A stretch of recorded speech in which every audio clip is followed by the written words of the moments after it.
사람의 이미지는 단 3초 만에 결정된다는 말, 여러분도 한 번쯤 들어보셨을 겁니다. 그런데 나이가 들수록 이 3초의 무게는 훨씬 더 커집니다. 젊을 땐 실수해도 다시 설명할 기회가 있고, 어색해도 유머로 넘길 수 있고, 말이 서툴러도 아직 어려서 그래 같은 변명이 허락되죠. 하지만 50, 60, 70이 넘으면 세상은 더 이상 기다려주지 않습니다. 첫눈빛, 첫걸음, 그리고 입 밖으로 처음 튀어나오는 한 문장. 이 세 가지가 우리가 어떤 사람으로 기억될지를 거의 결정합니다. 그래서 더 무섭고 더 중요해지는 순간이 바로 이 첫마디입니다. 많은 분들이 이런 이야기를 털어놓습니다. 예전엔 내가 말하면 귀 기울여 주던 사람들이 요즘은 그냥 흘려듣는 것 같아요. 가족들에게 말할 때도 반응이 예전 같지가 않아요. 후배들은 대답은 하지만 눈을 마주치지 않아요. 나이가 들수록 말의 무게가 떨어지는 것 같은 서운함, 씁쓸함, 그리고 어쩐지 존중이 사라진 듯한 느낌. 사실 이런 감정은 누구나 겪지만 그 원인을 아는 사람은 많지 않습니다. 사람들은 말투가 어색해서 듣지 않는 게 아닙니다. 나이가 많아서 무시하는 것도 아닙니다. 진짜 이유는 첫 3초에 마음이 열리지 않았기 때문입니다. 즉, 상대가 마음의 문을 닫은 채로 듣기 시작하면 그 어떤 좋은 말도 심장까지 닿을 수 없습니다. 그래서 첫마디는 단순한 인사가 아니라 상대의 마음을 여는 열쇠입니다. 특히 요즘 시대는 예전과 다릅니다. 사람들이 바쁘고 스마트폰에 익숙하고 말에 쉽게 피로감을 느낍니다. 듣는 에너지가 점점 줄어들고 있기 때문에 첫마디에서 마음을 움직이지 않으면 대화 전체가 의미를 잃어버립니다. 예를 들면 손주와 이야기할 때도 그렇습니다. 할머니가 뭔가 말하려고 하면 아이들은 이미 스마트폰을 보고 있고 아들이나 며느리에게 조심스레 조언을 건네도 네, 알겠어요 하고 끝나는 경우가 많습니다. 하지만 같은 상황에서도 어떤 분들은 신기하게도 모두의 시선을 한 번에 끌어당깁니다. 눈빛이 따뜻하거나 옷차림이 단정해서만이 아닙니다. 그분들의 공통점은 단 하나, 첫마디가 다릅니다. 첫마디에서 이미 상대를 감싸고 높이고 귀하게 다루는 태도가 묻어나오기 때문에 상대의 귀가 자연스럽게 열립니다. 실제로 심리학 연구에서도 첫 3초의 상대가 경계할지 받아들일지를 판단한다고 밝혀졌습니다. 표정과 목소리 톤, 그리고 첫 문장의 뉘앙스가 이 판단을 거의 80% 이상 좌우한다고 합니다. 오래 살아온 지혜와 경험이 많은 어르신일수록 처음 내뱉는 말이 얼마나 큰 힘을 가지고 있는지 더 깊이 이해할 수 있습니다. 우리가 살아오며 만난 수많은 사람들, 마음이 따뜻했던 사람과 차가웠던 사람을 떠올려 보면 결국 그들을 기억하게 만든 건 아주 작은 말투, 한마디의 딱딱함과 부드러움이었습니다. 첫마디가 단단하고 딱딱하면 상대의 마음은 순식간에 닫힙니다. 반대로 첫마디의 따뜻함과 존중이 담기면 그 후의 모든 말이 훨씬 더 깊게 전달됩니다. 예를 들어 필자가 직접 경험한 일이 있습니다. 어느 노신사를 만났는데 처음 뵙는 순간 그는 이렇게 말했습니다. 바쁘신데 제 이야기에 귀 기울여 주셔서 감사합니다. 그 한마디를 듣는 순간 말투가 차분하면서도 상대를 높여주려는 마음이 느껴져서 자연스럽게 호감이 생겼습니다. 대화를 오래 나누지 않아도 이분이 어떤 사람인지, 얼마나 따뜻한 마음을 가진 사람인지 단번에 알 수 있었습니다. 반대로 이런 경우도 있습니다. 처음 만난 사람이 요즘 사람들은 참 이기적이야. 아휴, 세상이 왜 이렇게 됐는지 몰라. 같은 말로 시작하면 마음속 작은 문 하나가 탁 닫히는 소리가 들립니다. 상대는 더 이상 귀를 열지 않고 대화는 시작보다 빨리 끝나버리죠. 결국 첫마디는 단순한 말이 아니라 당신을 어떻게 대하겠습니다 라는 선언입니다. 첫 3초가 미래의 관계를 결정짓는 순간이 되는 것입니다. 그래서 나이가 들수록 첫마디는 더 단단해야 하고 더 따뜻해야 하고 더 품격 있어야 합니다. 왜냐하면 우리의 말투는 단지 말이 아니라 살아온 방식, 품성, 인생의 깊이를 보여주는 얼굴이기 때문입니다. 여러분의 첫마디는 지금까지 어떻게 들려왔을까요? 사람의 귀를 닫게 하는 말이었나요? 아니면 마음을 열게 하는 말이었나요? 인생의 후반부는 말 한 줄로도 충분히 바뀔 수 있습니다. 첫마디가 바뀌면 대화가 바뀌고, 대화가 바뀌면 관계가 바뀌고, 관계가 바뀌면 삶 전체가 달라집니다. 그 변화의 시작이 바로 이 첫 3초입니다. 그리고 이 3초를 완전히 뒤집어 놓을 수 있는 한 문장은 다음 장에서 다루게 될 이야기입니다. 그 한마디가 여러분의 품격을 다시 빛나게 만들 것입니다. 만나는 사람이 누구든 어떤 위치에 있든 첫마디로 상대의 마음을 여는 가장 강력한 표현은 단 한 줄입니다. 바로 시간 내주셔서 감사합니다 라는 말입니다. 이 짧은 문장은 단순한 예의 표현이 아니라 상대의 존재를 높이고 관계의 온도를 바꾸고 여러분의 품격을 한순간에 끌어올리는 힘을 가지고 있습니다. 많은 분들이 이 말을 처음 들으면 이렇게 말합니다. 그 정도 말이 무슨 큰 차이를 만들어. 하지만 실제로 이 말을 자주 사용하는 분들은 어디를 가든 사람들에게 따뜻하게 기억되고 대화의 분위기가 훨씬 부드럽고 편안해지는 경험을 자주 합니다. 왜냐하면 이 말은 누구나 알고 있지만 거의 아무도 먼저 말하지 않는 표현이기 때문입니다. 대부분의 사람들은 인사를 할 때 안녕하세요, 잘 지내셨어요 정도로 시작합니다. 물론 나쁜 말은 아니지만 상대에게 특별함을 남기기엔 약합니다. 그러나 시간 내주셔서 감사합니다 라고 말하는 순간 상대의 표정이 살짝 바뀌는 걸 느낄 수 있습니다. 그 표정에는 나를 귀하게 대해주는구나 라는 감정이 담겨 있습니다. 사람은 누구나 자신이 소중하게 여겨지고 싶어 합니다. 특히 중년 이후에는 관계에서의 인정과 존중이 무엇보다 큰 힘을 발휘합니다. 이 한 문장을 쓰기 시작하면 여러분의 말투는 이미 절반 이상 품격을 얻습니다. 이 표현이 가진 첫 번째 힘은 상대를 높여주는 태도입니다. 나이가 들수록 상대를 낮추고 조언하거나 가르치려는 말투가 자연스럽게 나오기 쉽습니다. 하지만 관계를 단단하게 만드는 건 지식을 전하는 사람이 아니라 상대를 귀하게 대하는 사람입니다. 시간이라는 건 누구에게나 공평하고 가장 가치 있는 자산입니다. 그런 시간을 내어준 상대에게 진심으로 감사한다는 뜻이 전해지면 그 순간 상대의 마음에는 따뜻한 신뢰가 생깁니다.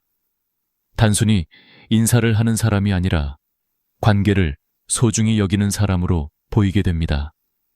두 번째 힘은 말하는 사람의 수준을 보여준다는 것입니다. 아무 말이나 툭 내뱉는 사람보다 상대의 시간을 먼저 존중하는 사람은 자연스럽게 인품이 깊게 느껴집니다. 실제로 많은 심리학 연구에서 사람이 가장 크게 감동받는 순간은 자신이 인정받았다고 느낄 때라고 말합니다. 그리고 그 인정은 복잡한 말이 아니라 당신의 시간을 귀하게 생각합니다 라는 단순한 표현에 담겨 있습니다. 나이가 들수록 사람들은 말의 화려함보다 마음의 깊이를 더 크게 봅니다. 그 깊이가 바로 이 한마디에서 드러나는 것입니다. 세 번째 힘은 관계를 부드럽게 여는 열쇠라는 점입니다. 여러분도 아마 경험해 보셨을 겁니다.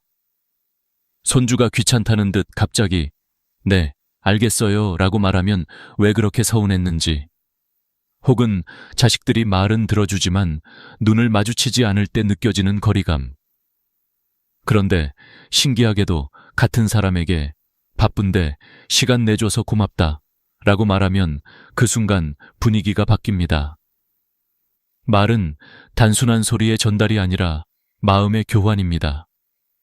상대의 마음이 열려 있을 때 들어가는 말과 닫혀 있을 때 들어가는 말은 전혀 다르게 전달됩니다. 이 짧은 문장은 상대의 마음을 열어주는 열쇠 역할을 합니다. 네 번째 힘은 나의 격을 높여주는 품격의 언어라는 점입니다. 사람은 자신에게 어떤 말을 쓰느냐로 품격을 판단합니다. 같은 말을 들어도 품격 있는 표현을 자주 쓰는 사람은 마음에 오래 남습니다. 예를 들어 제가 잘했어요 라는 말보다 덕분에 많이 배웠습니다 라는 말이 훨씬 깊고 따뜻하게 들립니다. 이는 말의 기술이 아니라 삶의 태도에서 비롯됩니다. 상대가 누구든 먼저 낮추고, 먼저 감사하고, 먼저 진심을 전하는 사람은 어디서나 존중받습니다. 나이가 들수록 이 품격의 언어는 더 큰 가치를 갖습니다.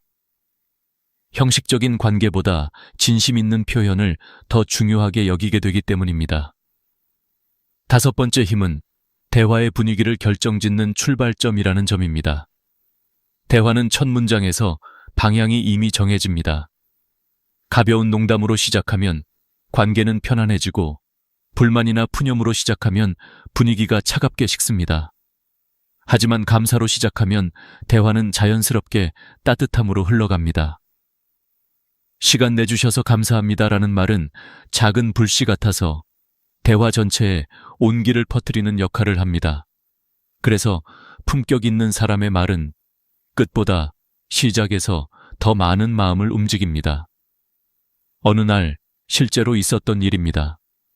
한 70대 어르신이 젊은 직장인과 만나는 자리에서 첫마디로 이렇게 말했습니다. 바쁜데 일부러 와줘서 고맙네. 요즘 젊은 사람들 시간 귀한데. 그 말 한마디에 젊은이는 바로 허리를 곧게 펴며 그 어르신을 다시 보기 시작했습니다. 처음 만났지만 그 어르신을 진심으로 존중하게 된 것이죠. 이후 대화는 자연스럽게 편안하고 깊게 이어졌고, 그 젊은이는 집에 돌아가는 길에 이렇게 말했다고 합니다. 저런 어른이 되고 싶다. 이처럼 한 문장이 사람의 마음을 바꿀 수 있습니다. 그리고 그 변화는 나이가 들수록 더 크게 작용합니다. 여러분의 말이 바뀌면 여러분을 대하는 사람들의 태도가 달라집니다. 그리고 그 시작은 이 단 한 줄의 표현에서 시작됩니다. 시간 내주셔서 감사합니다. 이 말은 여러분의 품격을 조용하지만 강하게 드러내는 가장 단순하고 확실한 방법입니다.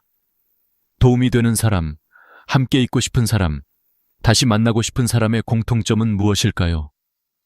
화려한 말솜씨도 풍부한 지식도 아닙니다. 바로 상대의 말을 귀하게 여기는 태도입니다. 그리고 그 태도를 가장 명확하게 드러내는 표현이 있습니다. 바로 조언을 새겨 듣겠습니다 라는 말입니다. 이 표현은 짧지만 상대의 마음에 큰 울림을 줍니다. 나이가 들수록 말은 많아지고 귀는 다치기 쉬운데, 이 한 문장은 그 고정된 틀을 부드럽게 깨뜨립니다. 상대는 이분은 나를 존중하고 내 말을 가볍게 듣지 않는구나 라고 느끼게 됩니다. 어떤 관계든 존중이 흐르는 자리에서는 마음이 열리고, 마음이 열린 곳에서는 대화가 깊어집니다. 우리가 살아오며 느낀 경험과 지혜를 누구에게 전할 때 상대가 이 한마디를 해준다면 그 순간 관계의 온도가 확 올라갑니다. 바로 그 이유로 이 표현은 나이가 들수록 더욱 빛나는 말입니다. 하지만 많은 사람들이 좋은 조언을 들어도 네, 알겠습니다. 그렇군요. 정도로 대답합니다. 문제는 이런 말이 상대에게 진심으로 전달되지 않는다는 점입니다. 형식적인 인사처럼 들리고 듣긴 들었지만 크게 중요하게 생각하진 않는다는 인상을 줄 수 있습니다. 반면 조언을 새겨 듣겠습니다 라고 말하면 말의 깊이가 달라집니다. 왜냐하면 이 말 속에는 두 가지 중요한 의미가 담겨 있기 때문입니다. 첫째, 상대의 말을 귀하게 받겠다는 존중이고, 둘째, 그 말에서 무언가 배우겠다는 열린 태도입니다.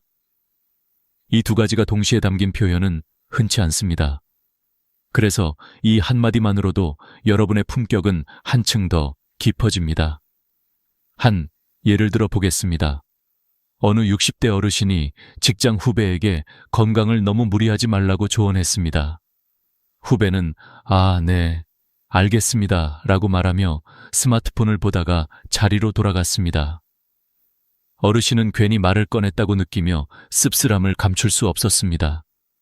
그런데 다른 후배는 이렇게 말했습니다. 선배님 말씀, 조언으로 새겨 듣겠습니다. 제가 요즘 무리한 것 같아서 더 신경 써야겠어요. 이 한 문장에 어르신은 마음이 따뜻해졌고 후배를 더 도와주고 싶은 마음이 생겼습니다.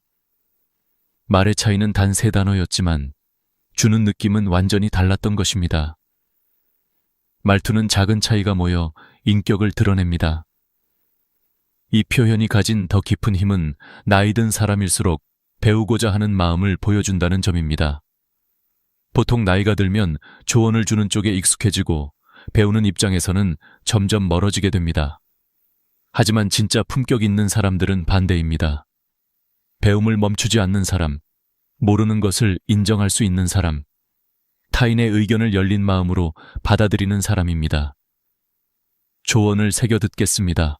라는 말은 바로 이런 태도를 보여줍니다. 이 말을 자연스럽게 하는 분들은 젊은 사람들로부터도 존경을 받습니다. 왜냐하면 자신을 과시하는 말보다 배우겠다는 말을 선택하는 사람은 누구에게나 호감을 주기 때문입니다. 심리학 연구에서도 흥미로운 사실이 밝혀졌습니다. 사람들은 자신이 조언한 말이 상대의 행동이나 마음에 영향을 미쳤다고 느끼면 관계에 더 깊이 투자하고 싶어진다고 합니다.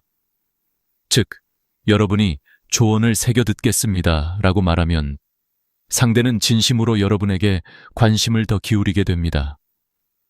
관계가 자연스럽게 더 깊어지는 것이죠. 나이 들수록 좋은 관계를 한 명이라도 더 만드는 것이 얼마나 큰 자산인지 우리는 잘 알고 있습니다. 그런 의미에서 이 표현은 인간관계를 부드럽게 지키는 매우 현명한 도구입니다. 물론 조언을 모두 받아들일 필요는 없습니다. 세상에는 다양한 의견이 있고 모든 조언이 옳지는 않습니다. 하지만 중요한 건 받아들이는 태도입니다.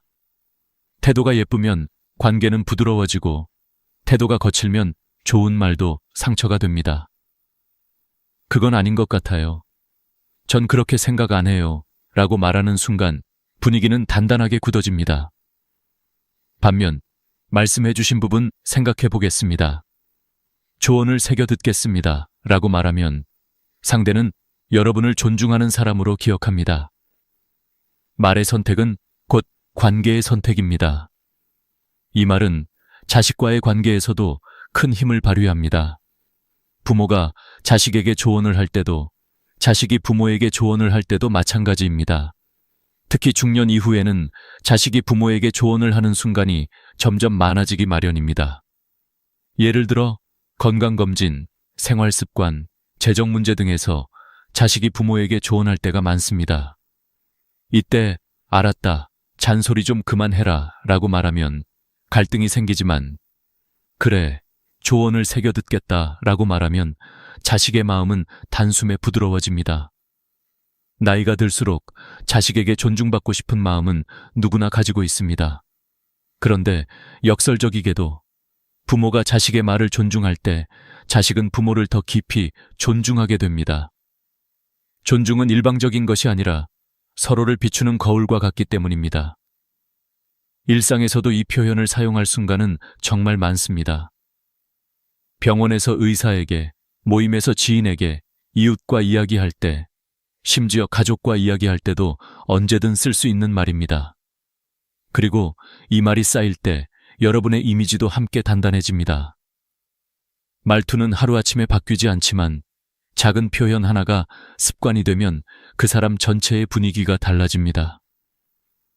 남은 인생을 더 따뜻한 관계 속에서 더 지혜로운 말투로 살아가고 싶다면 이 표현만큼 실용적이고 품격 있는 도구는 없습니다. 사람의 마음은 복잡한 것 같지만 의외로 단순합니다. 나를 존중해주는 사람을 좋아하고 내 말을 귀하게 들어주는 사람을 신뢰하고 배우려는 사람에게 호감을 느낍니다. 조언을 새겨 듣겠습니다라는 말은 이 3가지를 동시에 충족시키는 말입니다. 그래서 나이가 들수록 이 표현은 빛을 더합니다. 여러분의 삶은 이미 많은 경험과 지혜로 풍성합니다. 그 지혜 위에 열린 태도까지 더해진다면 여러분의 말을 듣는 사람들은 자연스럽게 여러분을 다시 보게 될 것입니다. 이 말 한마디가 여러분의 대화를 깊고 따뜻하게 만들어줄 것입니다. 사람들과 오래도록 좋은 관계를 유지하고 싶다면 반드시 조심해야 할 것이 있습니다. 바로 돈을 중심에 두는 말과 태도입니다. 나이가 들수록 돈에 대한 이야기가 자연스럽게 많아집니다. 젊을 때는 일이 많고 사람을 많이 만나니 돈 이야기를 굳이 꺼낼 시간이 없습니다. 하지만 은퇴하고 시간이 많아지고 사회적 경쟁에서 벗어나게 되면 돈에 대한 생각과 감정이 더 크게 느껴질 때가 많습니다. 그래서 어떤 사람은 모임에서 자신의 재산을 과시하는 쪽으로 흐르고, 다른 사람은 돈에 대한 불안 때문에 모든 대화가 걱정과 계산으로 이어집니다. 그런데 두 경우 모두 결국 사람을 멀어지게 한다는 공통점이 있습니다. 인간관계를 오래 관찰해보면 돈을 중심에 두는 사람이 가장 먼저 외로워지고, 돈을 내려놓고 관계를 우선하는 사람이 결국 주변에 더 많은 사람이 남는다는 사실을 발견하게 됩니다. 모임에서 흔히 볼 수 있는 장면을 떠올려 보세요. 누군가가 우리 아들은 집이 두 채야. 이번에 땅값이 올랐는데 내가 그걸 미리 알아서. 같은 말을 할 때 처음에는 다들 대단하다고 들어줍니다. 하지만 시간이 조금만 지나면 표정이 굳어지고, 그렇게 자랑하는 사람과는 자연스럽게 대화를 피하게 됩니다. 왜냐하면 사람은 비교당하면 마음이 아프고, 누가 자랑을 할수록 듣는 사람의 마음은 작아지고 불편해지기 때문입니다. 특히 나이가 들수록 사람들은 진심, 배려, 따뜻함 같은 정서적인 가치를 더 필요로 합니다. 그런데 돈 자랑은 그 모든 정서적 가치를 한순간에 무너뜨립니다. 돈은 숫자이지만 상처는 감정입니다. 그래서 돈 자랑은 계산보다 상처를 더 많이 남깁니다. 반대로 돈이 부족하다고 지나치게 집착하는 태도 역시 관계를 멀어지게 합니다. 돈 없으면 아무것도 못한다. 요즘 세상은 돈이 전부다. 같은 말이 반복되면 상대는 대화를 피하고 싶어집니다. 왜냐하면 이런 말은 듣는 사람까지 불안하게 만들기 때문입니다. 돈은 분명히 중요합니다. 하지만 돈을 중심에 두고 말하기 시작하면 삶의 균형이 무너지고 관계도 무너집니다. 한 어르신이 했던 말이 있습니다. 젊을 때는 돈을 벌려고 사람을 잃었고, 늙어서는 돈을 지키려고 더 많은 사람을 잃었다. 이 말은 단순한 회고가 아니라 인생의 진실입니다. 나이가 들어서도 사람을 잃지 않으려면 돈보다 사람을 먼저 생각해야 합니다. 돈은 잃어도 다시 벌 수 있지만 사람은 한번 멀어지면 다시 돌아오지 않을 때가 많습니다. 돈에 집착하는 순간 마음은 불안해지고, 불안한 마음은 말투에 드러납니다. 따라서 상대는 여러분과 대화를 하면 편안함 대신 압박을 느끼게 됩니다.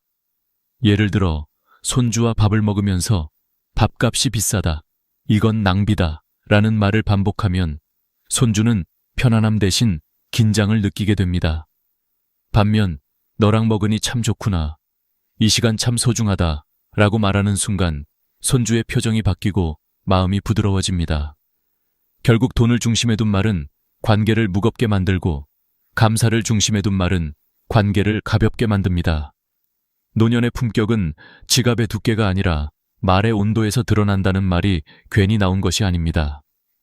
또한 경제학 연구에서도 흥미로운 결과가 있습니다.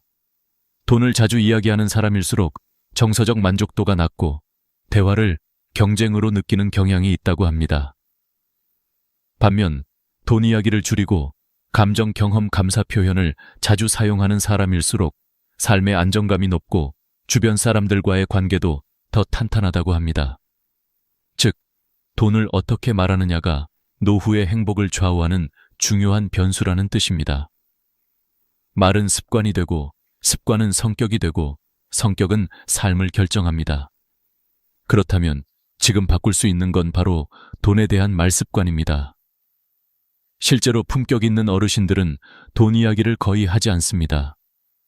설령 돈 이야기를 하더라도 자신을 드러내거나 상대를 비교하는 방식이 아니라 지혜를 나누는 방식으로 표현합니다. 예를 들어 돈은 모을수록 편안한 게 아니라 쓸 때 가치가 생긴다. 사람이 재산이다. 같은 이야기를 나누는 분들입니다. 이런 분들의 말은 듣는 사람에게 부담이 아니라 배움을 줍니다. 반면 돈을 중심에 둔 대화는 상대를 긴장시키고 스스로를 고립시키는 결과를 가져옵니다. 나이가 들면 누구나 외로움이 찾아올 수 있습니다. 그런데 외로움을 부르는 가장 빠른 방법이 바로 돈 중심의 말과 태도입니다. 반대로 나이 들어도 사람들에게 존중받고 따뜻한 관계 속에서 살아가는 어르신들의 공통점은 돈을 내려놓은 사람들입니다. 그들은 돈 이야기를 줄이고 대신 감사, 경험, 배려, 지혜 같은 말들을 더 많이 사용합니다. 그래서 주변 사람들이 그들을 자연스럽게 따르게 됩니다. 돈은 쓰면 줄어들지만 마음은 나누면 더 많아집니다. 사람은 계산을 남기지 않지만 감정을 남깁니다. 나이가 들수록 남는 건 결국 관계입니다. 내 마지막 순간에 곁이 따뜻한지 차가운지는 내가 어떻게 말하고 어떻게 살아왔는지에 달려 있습니다. 그래서 돈을 자랑하지 않고 돈에 집착하지 않는 습관은 단순한 예절이 아니라 노년의 품격을 지키는 핵심 기술입니다. 오늘부터 돈 이야기를 줄여보세요. 대신 따뜻한 한마디, 고마운 한마디를 더해보세요. 돈이 만드는 행복은 잠깐이지만 말이 만드는 행복은 오래갑니다. 여러분의 노년이 따뜻한 관계로 채워지길 바랍니다. 나이가 들수록 부모와 자식의 관계는 더 민감해지고 더 미묘해집니다. 젊을 때는 몰랐던 거리감, 표현의 어려움, 간섭과 배려의 경계가 흐릿해지면서 서로의 마음이 조금씩 어긋나는 일이 생깁니다. 그런데 많은 어르신들이 공통적으로 실수하는 부분이 있습니다. 바로 사랑이라는 이름으로 간섭하는 것입니다. 부모는 잘 되라고, 넘어지지 말라고, 실패하지 말라고 도와주는 마음이지만 자식 입장에서는 그 사랑이 때로는 부담이 되고 압박으로 느껴집니다. 그래서 오늘 이 부분에서는 자식의 인생에 지나치게 간섭하지 말 것이라는 주제를 중심에 두고 깊이 있게 이야기해 보겠습니다. 이 대목은 많은 부모님들이 가장 놓치기 쉬우면서도 관계에 가장 큰 영향을 주는 영역입니다. 부모 세대는 누구보다 고생하며 살아온 세대입니다. 힘든 시절을 버티며 자식에게 더 좋은 삶을 주기 위해 온 마음을 다했습니다. 그래서 자식이 힘들어 보이면 도와주고 싶고 막아주고 싶고 대신 해결해주고 싶은 마음이 앞섭니다. 하지만 문제는 이 사랑의 표현이 지나치게 구체적이거나 강하게 적용될 때 자식에게는 간섭으로 받아들여진다는 것입니다. 예를 들어 그 직장은 안정적이지 않아. 이 회사로 옮겨라. 그 사람은 네가 만나면 안 된다. 이런 집을 사야 한다. 같은 말들은 부모의 경험을 바탕으로 한 조언이지만 자식에게는 자신의 인생이 부모에게 종속된 것 같은 감정을 일으킬 수 있습니다. 실제로 많은 심리학 연구에서 과잉 개입, over involvement은 자녀의 정신적 스트레스와 자율성 감소를 불러온다고 분석합니다. 자식은 사랑을 느끼면서도 부담을 느끼는 모순이 생기는 것이죠. 저는 실제로 한 상담 사례에서 이런 이야기를 들었습니다. 40대 중반의 한 딸이 있었습니다. 그녀는 말을 꺼내며 이렇게 털어놓았습니다. 엄마가 저를 도와주려는 마음은 잘 알아요. 그런데 제가 뭘 하려고 하면 늘 마지막 결정을 엄마가 내려주는 느낌이에요. 마치 제 인생이 제가 아니라 엄마 인생 같아요. 부모는 사랑해서 하는 행동이지만 자식은 자유를 잃었다고 느끼는 순간입니다. 이처럼 부모가 도와준다고 느끼는 부분이 자식에게는 오히려 내 선택이 무시된다는 감정으로 전해지는 경우가 많습니다. 결국 이런 반복된 경험은 거리를 만들고 대화는 점점 줄어들며 마음에는 보이지 않는 벽이 생깁니다. 하지만 반대로 어떤 부모님들은 한 발 물러서는 용기를 통해 자식의 인생을 더욱 강하게 만들어줍니다. 한 아버지는 은퇴 후에도 자식의 모든 일에 조언을 해왔습니다.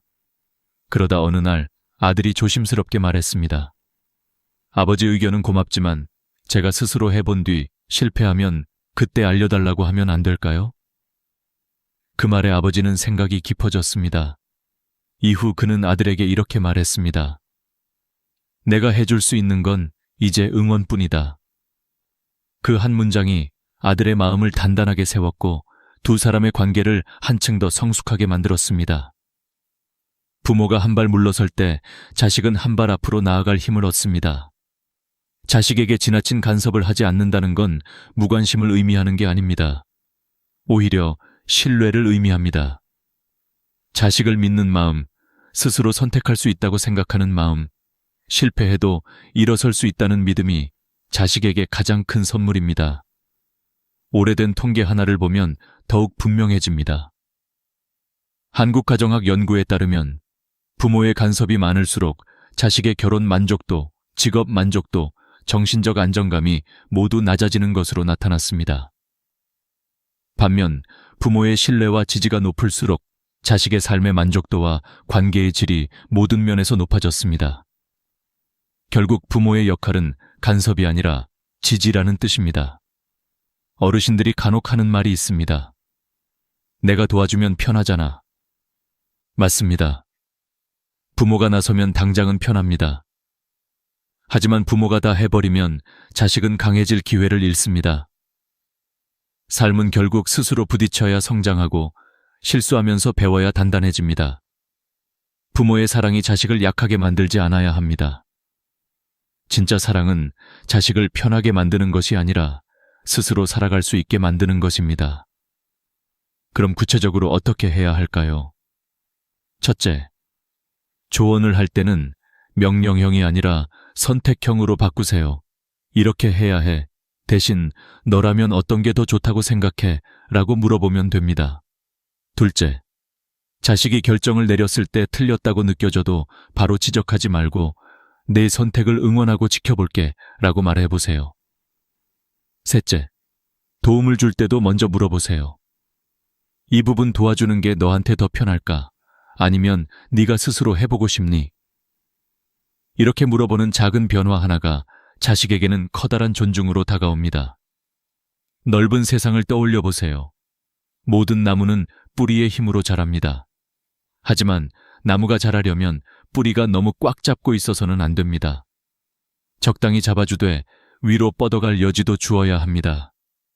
부모는 뿌리, 자식은 줄기입니다. 뿌리가 너무 단단히 붙들면 줄기는 자라지 못합니다.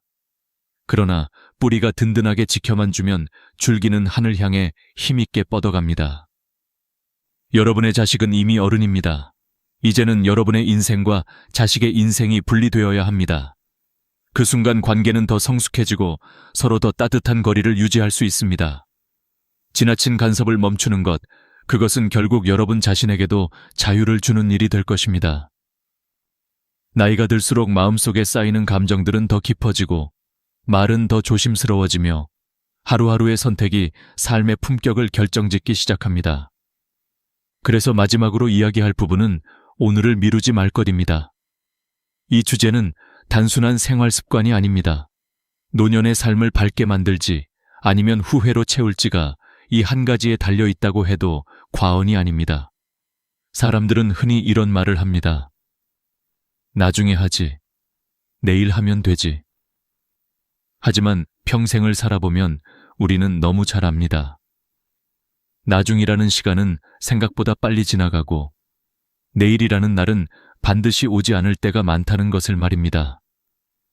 그래서 오늘의 선택이 내일의 나를 만들고 오늘을 미루는 순간 인생 전체가 텅 비어 버릴 수 있다는 걸 많은 어르신들이 뒤늦게 깨닫습니다. 실제로 노년 심리 연구에서도 나온 통계가 있습니다. 60세 이후 후회하는 일의 72%가 하지 않았던 일이라고 합니다. 즉, 실패한 것이 후회가 아니라 시도조차 하지 않았던 행동이 가장 큰 후회가 된다는 것입니다. 누군가에게 고맙다고 말하지 않은 것, 만나고 싶었던 사람에게 연락하지 않은 것, 가고 싶었던 여행을 미룬 것, 배우고 싶었던 것을 배우지 않은 것. 이런 것들이 나이가 들어 돌이켜보면 가장 깊이 마음에 남는 후회가 됩니다. 그렇기에 오늘을 살아내는 지혜가 정말 중요한 순간이 바로 60 이후입니다. 한 어르신의 이야기입니다. 72세가 된 할아버지는 늘 해외여행을 꿈꾸며 은퇴하고 시간이 되면 가야지 라고 말했습니다. 하지만 막상 은퇴를 하고 나니 몸이 예전 같지 않아서 미루기 시작했습니다. 내년에는 가야지. 조금 더 건강해지면 가야지. 돈 좀 더 모이면 가야지. 그렇게 몇 년을 보냈습니다. 그러던 어느 날 건강이 급격히 악화되면서 더 이상 긴 여행을 갈 수 없게 되었습니다. 의사도 장거리 비행은 위험하다고 말했고 걷는 것도 힘들어졌습니다. 그는 말했습니다. 건강할 때 갈 걸. 준비보다 용기가 먼저였는데 나는 준비만 하다 시간을 다 보냈네. 여행은 단순한 이동이 아닙니다. 하고 싶은 일을 당장 실행하는 용기의 상징입니다. 그리고 그 용기가 나중에는 나를 지켜줍니다. 사람도 마찬가지입니다. 만나고 싶은 사람에게 나중에 연락해야지 라고 미루다 보면 결국 다시는 만나지 못할 날이 오기도 합니다. 실제로 많은 어르신들이 가장 후회하는 것 중 하나가 그때 전화라도 한 통 할 걸 이라는 말입니다. 관계는 유지하려는 노력이 있을 때만 계속 이어지고 그 작은 행동이 늦어지면 인연도 멀어집니다. 오늘 생각난 사람이라면 오늘 연락하는 것이 진짜 지혜입니다. 그 한 통의 전화가 누군가의 하루를 바꾸고 나의 마음도 따뜻하게 만들어주니까요. 맞습니다. 오늘이라는 날은 단순한 하루가 아닙니다. 지금 여기에서 사는 법을 배우는 시작점입니다. 작은 행동이라도 오늘 하면 인생이 바뀝니다. 오늘 10분을 걸으면 내일의 몸이 달라지고 오늘 고맙다는 말을 하면 내일의 관계가 달라지고 오늘 웃음을 지으면 내일의 마음이 달라집니다. 반대로 오늘을 미루면 내일도 비어있고 결국 일상도 비게 됩니다. 그래서 오늘의 선택이 곧 내 삶의 품격을 만들게 됩니다.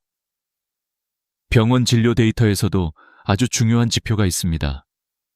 고령층의 건강 지표 중 즉시 행동 점수라는 항목이 있는데 오늘 해야 할 일을 바로 실행하는 사람일수록 우울감도 적고 회복력도 높으며 일상 만족도는 2배 이상 높아집니다. 그만큼 오늘 행동하는 힘은 노년에 매우 강력한 자산이 됩니다. 이건 운동이나 건강관리뿐 아니라 감정, 관계, 취미, 일상 전반에 적용됩니다. 작은 행동 하나가 마음의 활기를 되살리고 몸의 에너지를 깨우고 삶의 생기를 불어넣습니다. 오늘을 미루지 않는 삶은 결코 크고 거창한 일을 하라는 뜻이 아닙니다. 오히려 아주 사소한 것부터 시작합니다. 오늘 커피 한 잔이라도 맛있게 마시는 것, 보고 싶었던 드라마 한 편을 편안하게 보는 것, 동네를 천천히 산책하는 것, 좋아하는 음악을 틀어놓고 마음을 쉬게 하는 것. 이런 소소한 실천이 쌓이면 인생 전체가 달라집니다. 특히 노년에는 하루하루의 삶의 질이 인생의 질과 거의 동일합니다. 그러니 오늘을 가볍게 쓰지 말아야 합니다. 또한 오늘을 살아내는 법은 자기 자신을 존중하는 태도에서 시작됩니다. 내 삶의 주인이 나라는 사실을 잊지 않는 것, 내가 원하는 삶을 결정하는 것도 나이며 내게 필요한 것을 가장 잘 아는 것도 나 자신입니다. 남과 비교하지 말고 과거에 매이지 말고 미래 걱정에 짓눌리지 말고 오늘의 나에게 충실한 마음이 필요합니다. 나이 들어 행복해지는 사람들의 공통점은 모두 오늘을 미루지 않는 사람들입니다. 오늘 감사하고 오늘 움직이고 오늘 배우고 오늘 사랑을 표현합니다. 마지막으로 기억해야 할 것이 있습니다. 오늘을 살아내는 건 단순한 하루의 선택이 아니라 나머지 인생 전체에 대한 선언입니다. 나는 더 이상 미루지 않고 살겠다. 나는 내 인생을 지금부터 스스로 채워가겠다. 라는 다짐입니다. 그렇게 결심한 순간부터 삶의 무게는 가벼워지고 관계는 따뜻해지고 마음은 안정됩니다. 그리고 노후는 더 이상 두려움이 아니라 기대가 되는 시간이 됩니다. 여러분은 오늘 어떤 선택을 하실 건가요? 작은 것 하나라도 좋습니다. 오늘의 선택이 내일의 여러분을 바꿀 겁니다. 지금 이 순간이 바로 여러분 인생을 새롭게 쓰는 출발점입니다. 오늘을 미루지 말고 지금 시작하세요. 행동이 행복을 만들고 실천이 품격을 만듭니다. 나이가 들수록 마음이 더 무거워지는 순간이 찾아옵니다. 젊었을 때는 그렇게 흔들리지 않았던 일인데 이제는 작은 말 한마디에도 밤잠을 설치고 누군가의 표정 하나에도 괜히 마음이 쿵하고 내려앉습니다. 그런데 말이죠. 많은 분들이 이렇게 말합니다. 내가 약해져서 그래. 하지만 정말 그럴까요? 저는 그렇게 생각하지 않습니다. 마음이 무거워지는 진짜 이유는 약해진 게 아니라 너무 많은 것을 붙잡고 있기 때문입니다. 우리가 살아오며 쌓아온 경험, 관계, 기대, 미련, 억울함 같은 것들이 나도 모르게 마음 한구석을 차지하고 시간이 지날수록 그것이 점점 더 무게가 되어 내려앉는 것이죠. 이 이야기를 시작하기 전에 한 어르신의 고백이 떠오릅니다. 젊을 땐 무식해서 편했고 나이 드니 아는 게 많아져서 더 힘들어. 이 말이 참 깊습니다. 나이가 들수록 삶의 무게는 줄어들지 않고 오히려 생각의 무게가 더해지는 것 같습니다. 그래서 저는 오늘 이 이야기를 통해 여러분의 어깨 위에 올라앉은 그 무게를 함께 살펴보고 조금이라도 내려놓을 수 있도록 돕고 싶습니다. 우리는 늘 괜찮다고 말하지만 사실은 괜찮지 않은 날이 더 많습니다. 혼자 밥을 먹다가 눈물이 핑 돌 때도 있고 오래 묵혀둔 상처가 문득 떠올라 멍해질 때도 있습니다. 그런데 신기하게도 그 대부분의 고통은 지금 일어나고 있는 일이 아니라 이미 지나간 일 또는 아직 오지 않은 일에서 옵니다. 과거의 후회, 미래의 불안, 사람들의 시선, 그리고 나 자신에 대한 끝없는 평가. 이 모든 것이 마음을 꽉 조여오죠. 법륜 스님은 고통은 쓸데없는 것에 집착해서 생긴다고 하셨습니다. 그렇다면 그 쓸데없는 것은 도대체 무엇일까요? 그것은 바로 내가 놓지 못한 생각들입니다.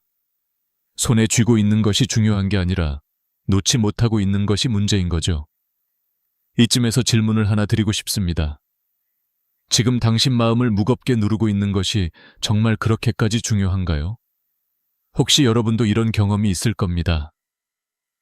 며느리의 말투 하나에 며칠 동안 마음이 불편했던 적, 자식에게 섭섭함을 느끼고도 말하지 못해 혼자 끙끙 앓았던 적, 지나간 실수 하나 때문에 몇 년이 지나도 스스로를 용서하지 못한 적.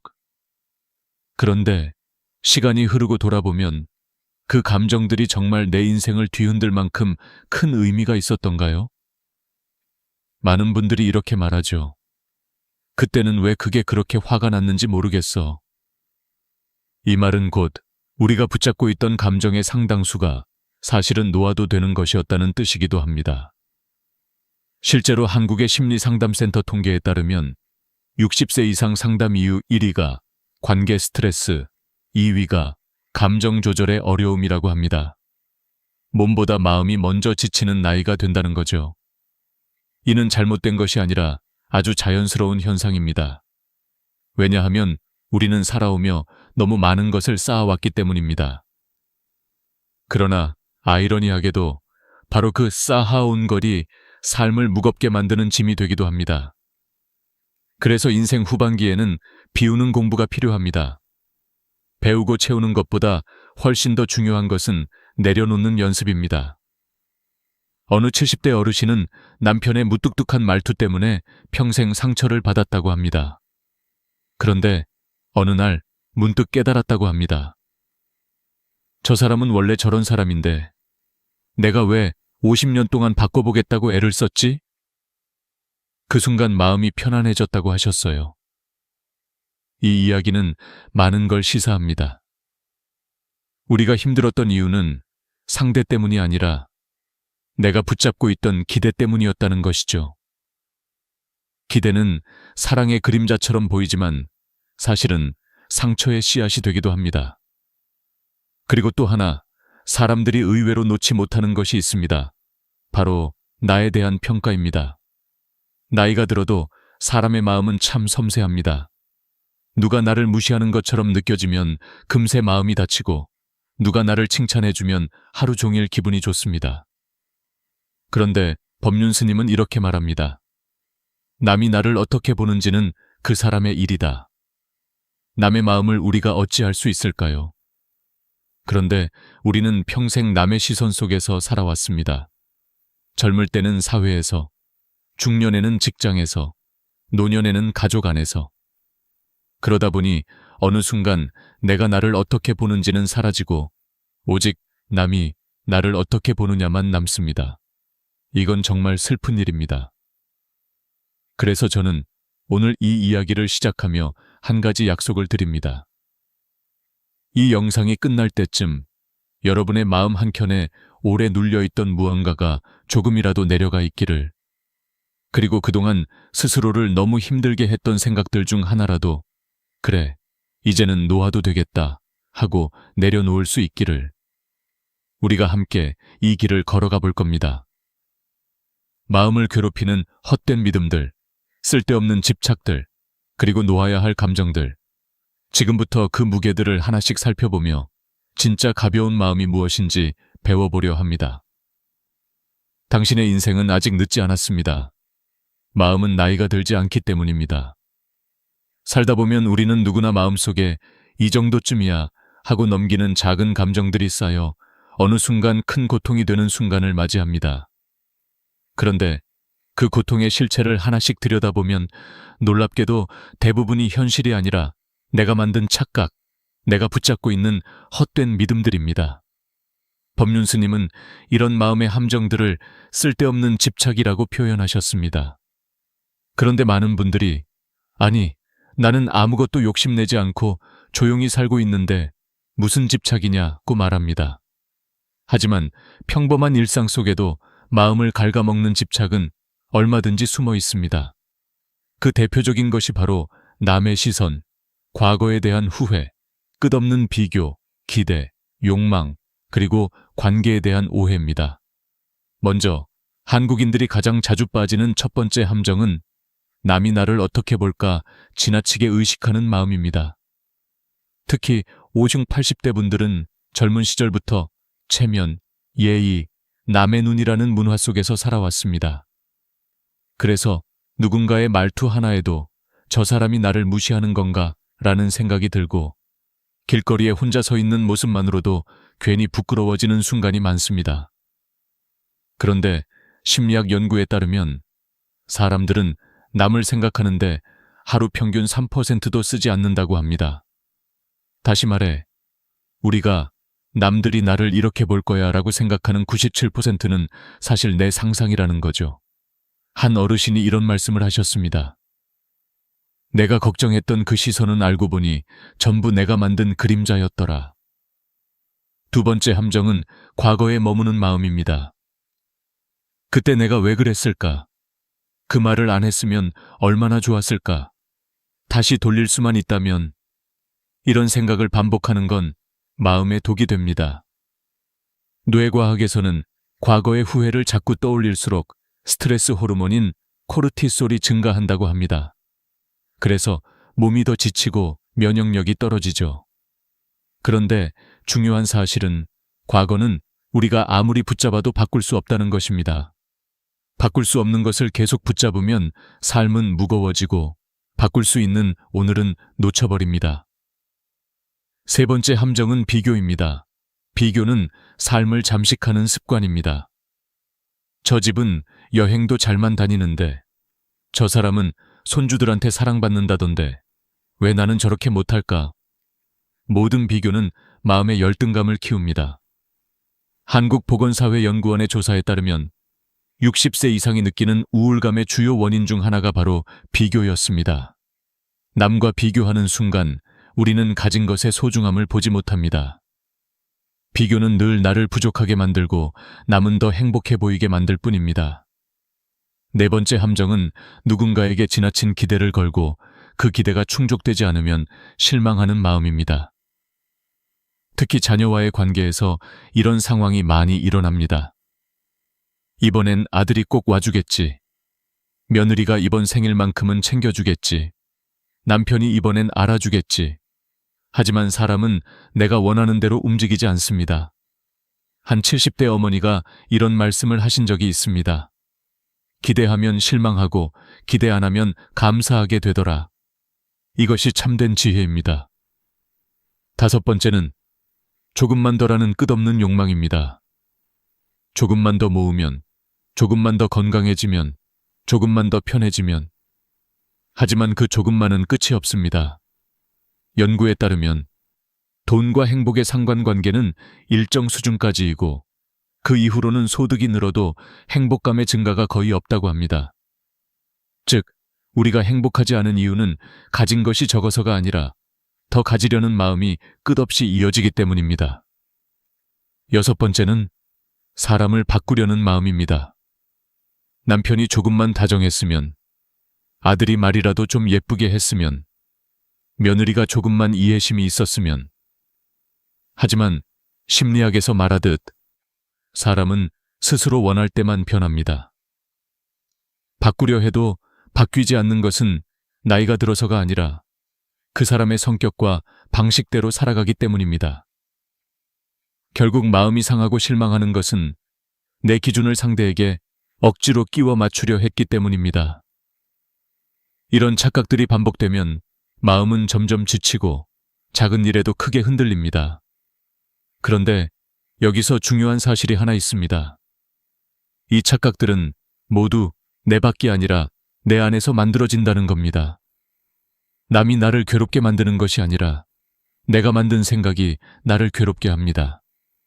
그래서 법륜 스님은 말합니다. 문제는 밖에 있는 것이 아니라 그 문제를 바라보는 당신의 방식에 있다. 이쯤에서 한 가지 질문을 드리고 싶습니다. 지금 당신을 괴롭히는 그 생각, 그 감정, 그 후회, 그 비교, 그 기대. 정말 지금 이 순간도 붙잡고 있어야 할 만큼 중요한가요? 혹시라도 맞아, 내가 괜히 붙잡고 있었구나 하고 느껴지신다면 지금부터 여러분은 이미 변화를 시작한 겁니다. 이제 우리는 마음을 더 가볍게 하기 위해 그 착각들이 어디서 오는지, 왜 사라지지 않는지, 그리고 어떻게 내려놓을 수 있는지 더 깊이 들여다볼 시간입니다. 우리가 마음속에서 반복되는 괴로움의 근원을 더 깊이 들여다보면 결국 문제는 세상도 사람도 아니라 나 자신을 바라보는 방식에서 출발합니다. 많은 분들이 말합니다. 나는 남 탓도 안 하고 욕심도 없고 비교도 안 하려고 하는데 왜 이렇게 힘들까? 그런데 상담을 오래 하다 보면 공통점이 있습니다. 바로 자기 자신을 너무 엄격하게 대한다는 것, 그리고 감정이 올라올 때 그걸 제대로 바라보는 법을 배우지 못했다는 것입니다.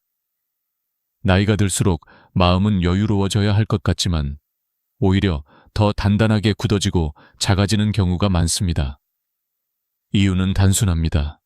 젊을 때는 바쁘다는 핑계로 감정과 마주할 시간이 없었지만 나이가 들면 마음속 시간이 많아지고 그 빈자리를 오래 쌓아온 감정들이 차지하기 때문입니다. 어느 70대 어르신이 이런 말씀을 하신 적이 있습니다. 사실 젊을 때는 남편이 화내도 금방 잊었는데 나이가 드니까 사소한 말도 오래 남더라. 왜 그럴까요? 심리학에서는 나이가 들수록 감정의 회복 속도가 느려지고 대신 감정의 깊이는 더 강해진다고 설명합니다. 즉, 예전보다 더 예민해진 것이 아니라 감정을 담아두는 그릇이 바뀐 겁니다. 그런데 대부분의 사람들은 이런 변화를 내가 약해졌다고 오해합니다. 사실은 약해진 게 아니라 감정을 다루는 방식이 예전과 같기 때문에 더 힘들어지는 것입니다.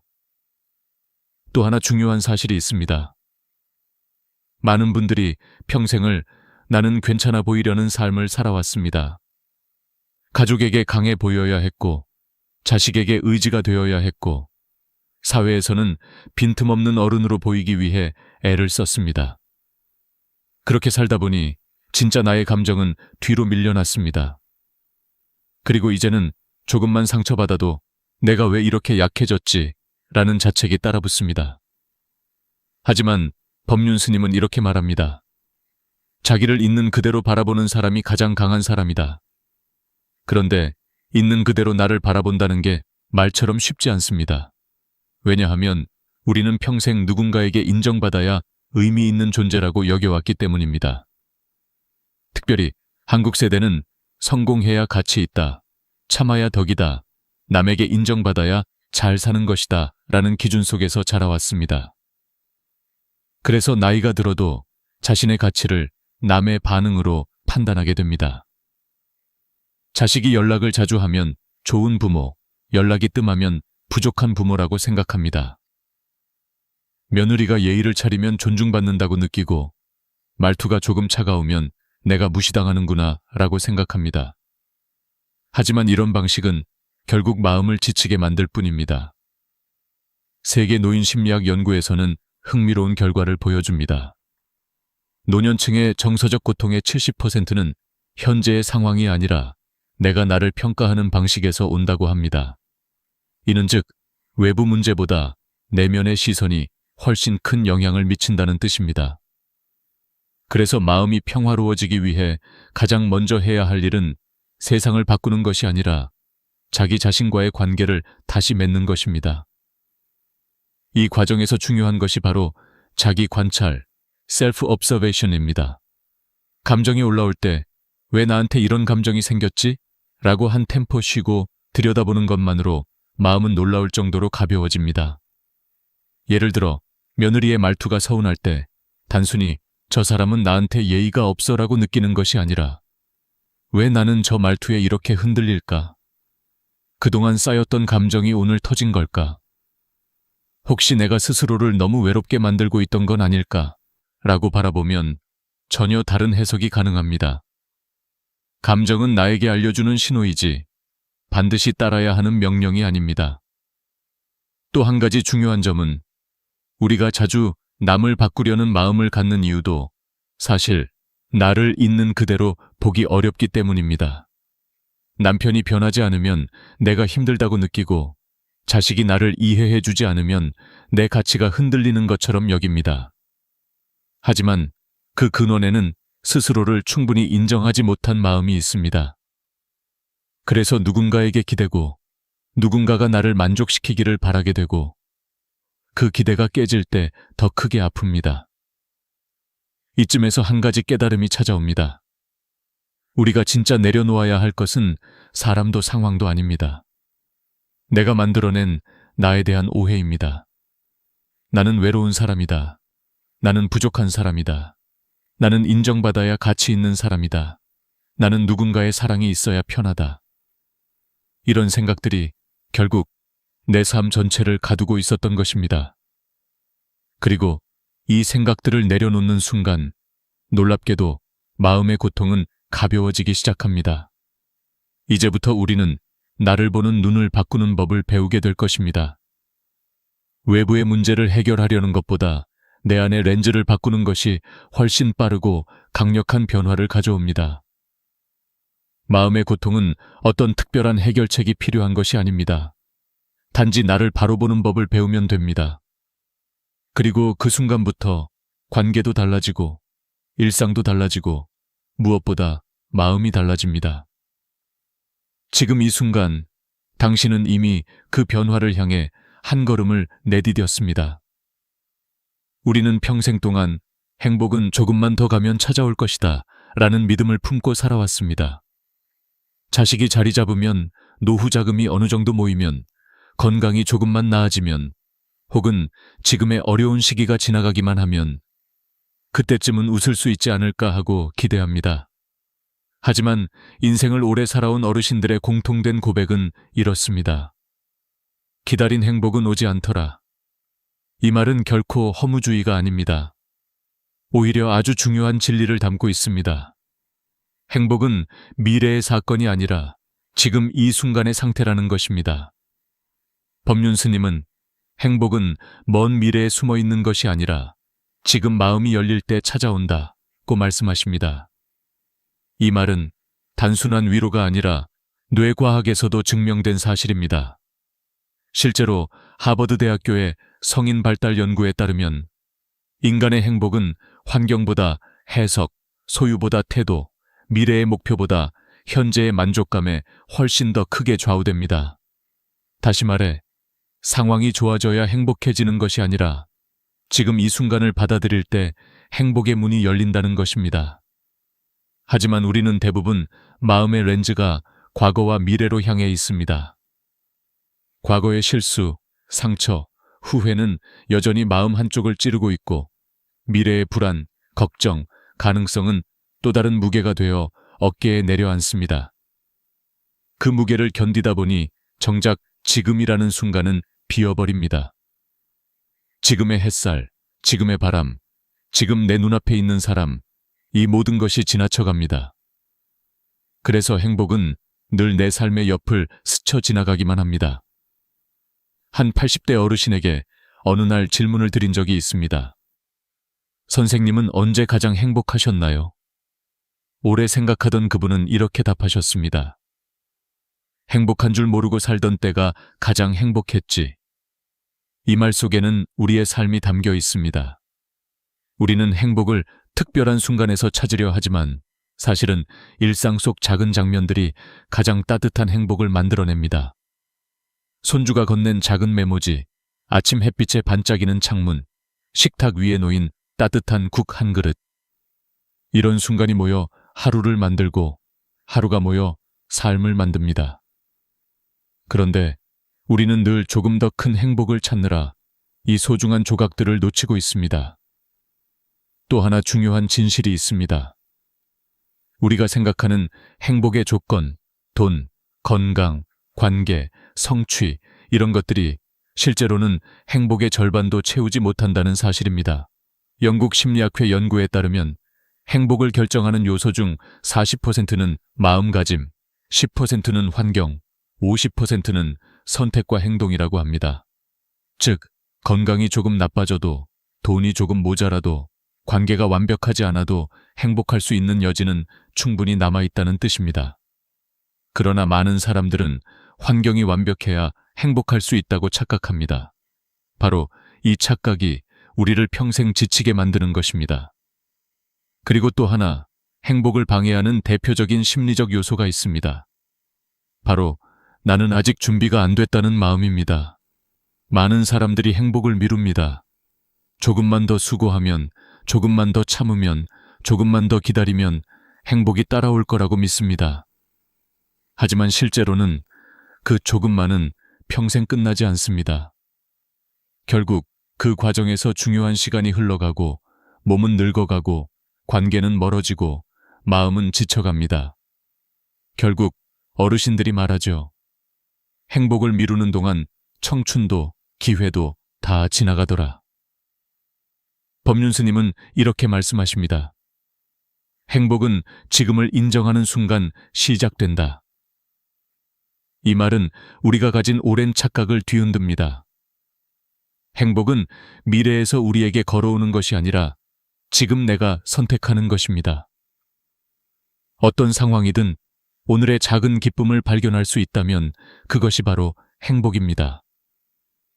그 기쁨은 돈이 없어도, 자식과 거리가 멀어도, 건강이 조금 부족해도 충분히 느낄 수 있는 것입니다. 심장내과 의사들의 연구에서도 한 가지 공통적인 결과가 나옵니다. 현재에 집중하는 사람일수록 혈압과 불안 수치가 낮고 수면의 질이 높다는 것입니다. 반대로 과거에 머물거나 미래 걱정이 많은 사람들은 만성 스트레스와 긴장으로 인해 면역력도 떨어지고 우울감이 깊어질 가능성이 높습니다. 즉, 지금 이 순간을 사는 것은 단순한 정신적인 위로가 아니라 몸을 지키는 건강한 선택이기도 합니다. 그렇다면 우리는 어떻게 해야 지금 이 순간을 살 수 있을까요? 바로 작은 순간을 놓치지 않는 연습, 내 감정을 있는 그대로 받아들이는 연습, 남과 비교하지 않는 연습입니다. 이런 작은 실천들이 쌓여 마음의 평화를 만들어냅니다. 행복은 멀리 있지 않습니다. 너무 멀리 찾느라 보지 못했을 뿐, 사실 늘 우리 곁에 있었습니다. 지금 이 순간 숨을 들이쉬고 내쉬는 것, 따뜻한 차 한 모금, 창밖으로 스며드는 햇빛, 누군가 건넨 짧은 안부 인사. 이 평범한 순간들이 바로 당신의 행복입니다. 지금 이 순간을 다시 바라보는 것이 바로 새로운 삶의 시작입니다. 행복이 지금 이 순간에 있다는 사실을 깨닫고 나면 다음으로 중요한 것은 그 행복을 지켜낼 습관입니다. 마음은 조금만 방심해도 다시 과거로 끌려가고 비교로 흔들리고 기대 때문에 상처받고 걱정으로 무거워지는 존재이기 때문입니다. 그래서 인생 후반기일수록 마음 사용법을 새롭게 익혀야 합니다. 많은 어르신들을 상담하면서 제가 느낀 것은 마음이 평온한 분들에게는 공통적인 3가지 습관이 있다는 점입니다. 그리고 놀랍게도 이 습관들은 누구나 어렵지 않게 실천할 수 있으며 하루를 얼마나 다르게 만드는지 눈에 띄게 드러납니다. 지금부터 그 3가지 습관을 하나씩 깊이 들여다보겠습니다. 첫 번째 습관은 오늘 하루를 소중히 바라보는 마음입니다. 언뜻 들으면 너무 단순하고 당연해 보이지만 실제로는 대부분의 사람들이 한 번도 제대로 실천해 보지 못한 습관입니다. 아침에 눈을 떴을 때 몸이 크게 아프지 않다는 사실, 창문 너머로 빛이 들어온다는 사실, 밥을 씹을 수 있고 걸을 수 있고 누군가와 대화를 나눌 수 있다는 사실을 기적처럼 느끼는 것. 이 단순한 마음가짐이 삶의 질을 얼마나 바꿔놓는지 상상 이상입니다. 실제로 서울대 노년행복연구팀의 조사에 따르면 매일 아침 감사할 것을 떠올리는 노년층은 우울감이 42% 감소하고 불안지수가 35% 개선된다고 합니다. 그만큼 생활 속 감사가 마음의 안정에 미치는 효과는 매우 큽니다. 한 75세 어르신은 이런 말씀을 하셨습니다. 예전엔 내가 잃어버린 것만 보였는데 지금은 내가 아직 가진 것들을 보려고 해. 그랬더니 마음이 훨씬 편해졌지. 이 말은 단순한 위로가 아니라 삶을 바꾸는 법칙입니다. 보는 관점이 바뀌는 순간 하루가 달라집니다. 두 번째 습관은 내 감정과 반응을 알아차리는 연습입니다. 많은 분들이 내가 화내고 싶어서 화를 내는 게 아니다. 내가 서운해지고 싶어서 서운한 게 아니다. 라고 말합니다. 맞습니다. 감정은 통제가 아니라 반응에 가깝습니다. 문제는 감정 그 자체가 아니라 그 감정이 올라왔을 때 내가 어떻게 반응하는가입니다. 실제로 심리학에서는 감정이 생겨난 순간부터 사라지기까지 평균 90초가 걸린다고 합니다. 그 짧은 시간을 잘 다루면 감정이 더 깊어지지 않고 흘러갑니다. 예를 들어 며느리의 말투가 마음에 걸릴 때, 남편의 무뚝뚝한 태도 때문에 기분이 나빠질 때, 자식의 무심함을 느끼는 순간, 바로 그 순간 스스로에게 이렇게 물어보는 것입니다. 지금 내가 왜 이렇게 흔들릴까? 이 감정은 사실 오래 쌓여있던 감정이 올라온 건 아닐까? 혹시 내가 요즘 외로워서 작은 말에도 더 민감해진 건 아닐까? 이렇게 감정을 관찰하는 것만으로 마음의 폭풍이 잦아들기 시작합니다. 감정은 억누를수록 더 강해지고 바라볼수록 자연스럽게 물러납니다. 어느 68세 할머니는 며느리와 자주 갈등이 있었는데 어느 날 이런 깨달음을 얻었다고 합니다. 며느리가 바쁜 날에는 말투가 좀 짧아지더라고. 근데 그걸 내가 무시라고 받아들였던 거야. 사실은 내 오해였는데. 관점을 바꾸는 순간 갈등도 사라졌다고 합니다. 결국 나를 괴롭힌 것은 사람의 말투가 아니라 그 말투를 해석한 나의 감정이었던 것이죠. 세 번째 습관은 비교 대신 감사하는 마음을 붙잡는 것입니다. 비교는 더 나은 삶을 위한 동기가 되기도 하지만 대부분의 경우 노년기에는 마음의 상처가 되는 경우가 더 많습니다. 저 집은 손주들이 매주 찾아온다는데, 저 사람은 아직도 여행 다닌다는데, 나는 왜 이렇게 사는지 모르겠다. 비교는 항상 내가 가진 것을 작게 만들고 남이 가진 것을 크게 보이게 합니다. 그래서 비교를 멈추지 않으면 감사할 수 있는 눈을 잃어버립니다. 법륜 스님은 비교는 불행의 가장 쉬운 방법이다 라고 말합니다. 반대로 감사는 행복을 여는 가장 빠른 방법입니다. 실제로 일본과 한국에서 진행된 고령층 심리 연구에서도 감사 습관을 실천한 그룹은 6개월 만에 삶의 만족도가 2배 이상 증가했습니다. 한 72세 어머니는 이런 말씀을 하셨습니다. 우리 딸은 자주 연락은 안 해도 생일은 꼭 챙기더라. 그게 어디야. 감사할 일이 한두 가지더라고. 이 간단한 태도가 마음을 얼마나 따뜻하게 만드는지 많은 어르신들이 몸소 경험하고 계십니다. 이 세 가지 습관은 절대 어렵지도 거창하지도 않습니다. 단지 마음을 보는 방향을 바꾸는 간단한 선택일 뿐입니다. 하지만 이 작은 선택들이 쌓이면 인생은 완전히 달라집니다. 아침을 바라보는 눈이 달라지고 사람을 해석하는 방식이 달라지고 관계를 대하는 마음이 달라집니다. 결국 내가 달라지면 세상도 달라 보입니다. 이제 이 세 가지 마음 습관을 기반으로 우리는 마지막으로 더 깊은 이야기, 어떻게 내려놓고 더 가볍게 살아갈 수 있는가를 향해 나아가 보겠습니다. 나이가 들수록 우리는 한 가지 중요한 진실과 마주하게 됩니다. 놓지 못한 것이 우리를 가장 힘들게 한다는 사실입니다.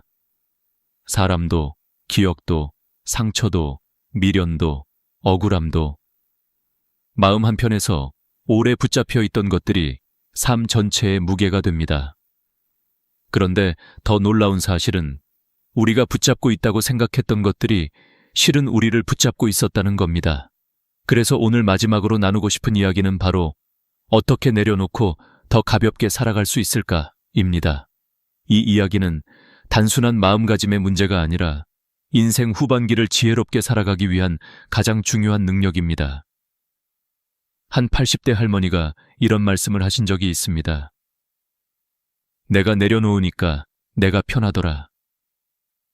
이 짧은 말은 인생을 깊이 살아본 사람만이 할 수 있는 고백입니다. 우리는 흔히 참고 견디는 것이 인내라고 생각하지만 진짜 인내는 때로는 내려놓는 용기에서 시작됩니다. 내려놓는다는 것은 포기나 패배가 아니라 나를 지키는 방법입니다. 더 이상 나를 괴롭히는 생각에 에너지를 쓰지 않고 내 마음을 옥죄는 감정에 묶이지 않는 것.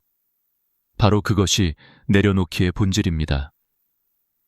그렇다면 무엇부터 내려놓아야 할까요? 법륜 스님은 이렇게 말씀하십니다. 내가 컨트롤할 수 없는 것부터 놓아라. 이 말은 인생 후반기의 핵심 지혜입니다. 왜냐하면 우리가 가장 많이 괴로워하는 부분이 바로 내가 바꿀 수 없는 것들이기 때문입니다. 남의 말, 남의 성격, 남의 감정, 남의 행동. 이 모든 것은 내가 어떻게 해도 바뀌지 않습니다. 하지만 우리는 평생 그것을 바꿔보겠다며 마음을 소모하고 기대하고 실망하고 상처받습니다.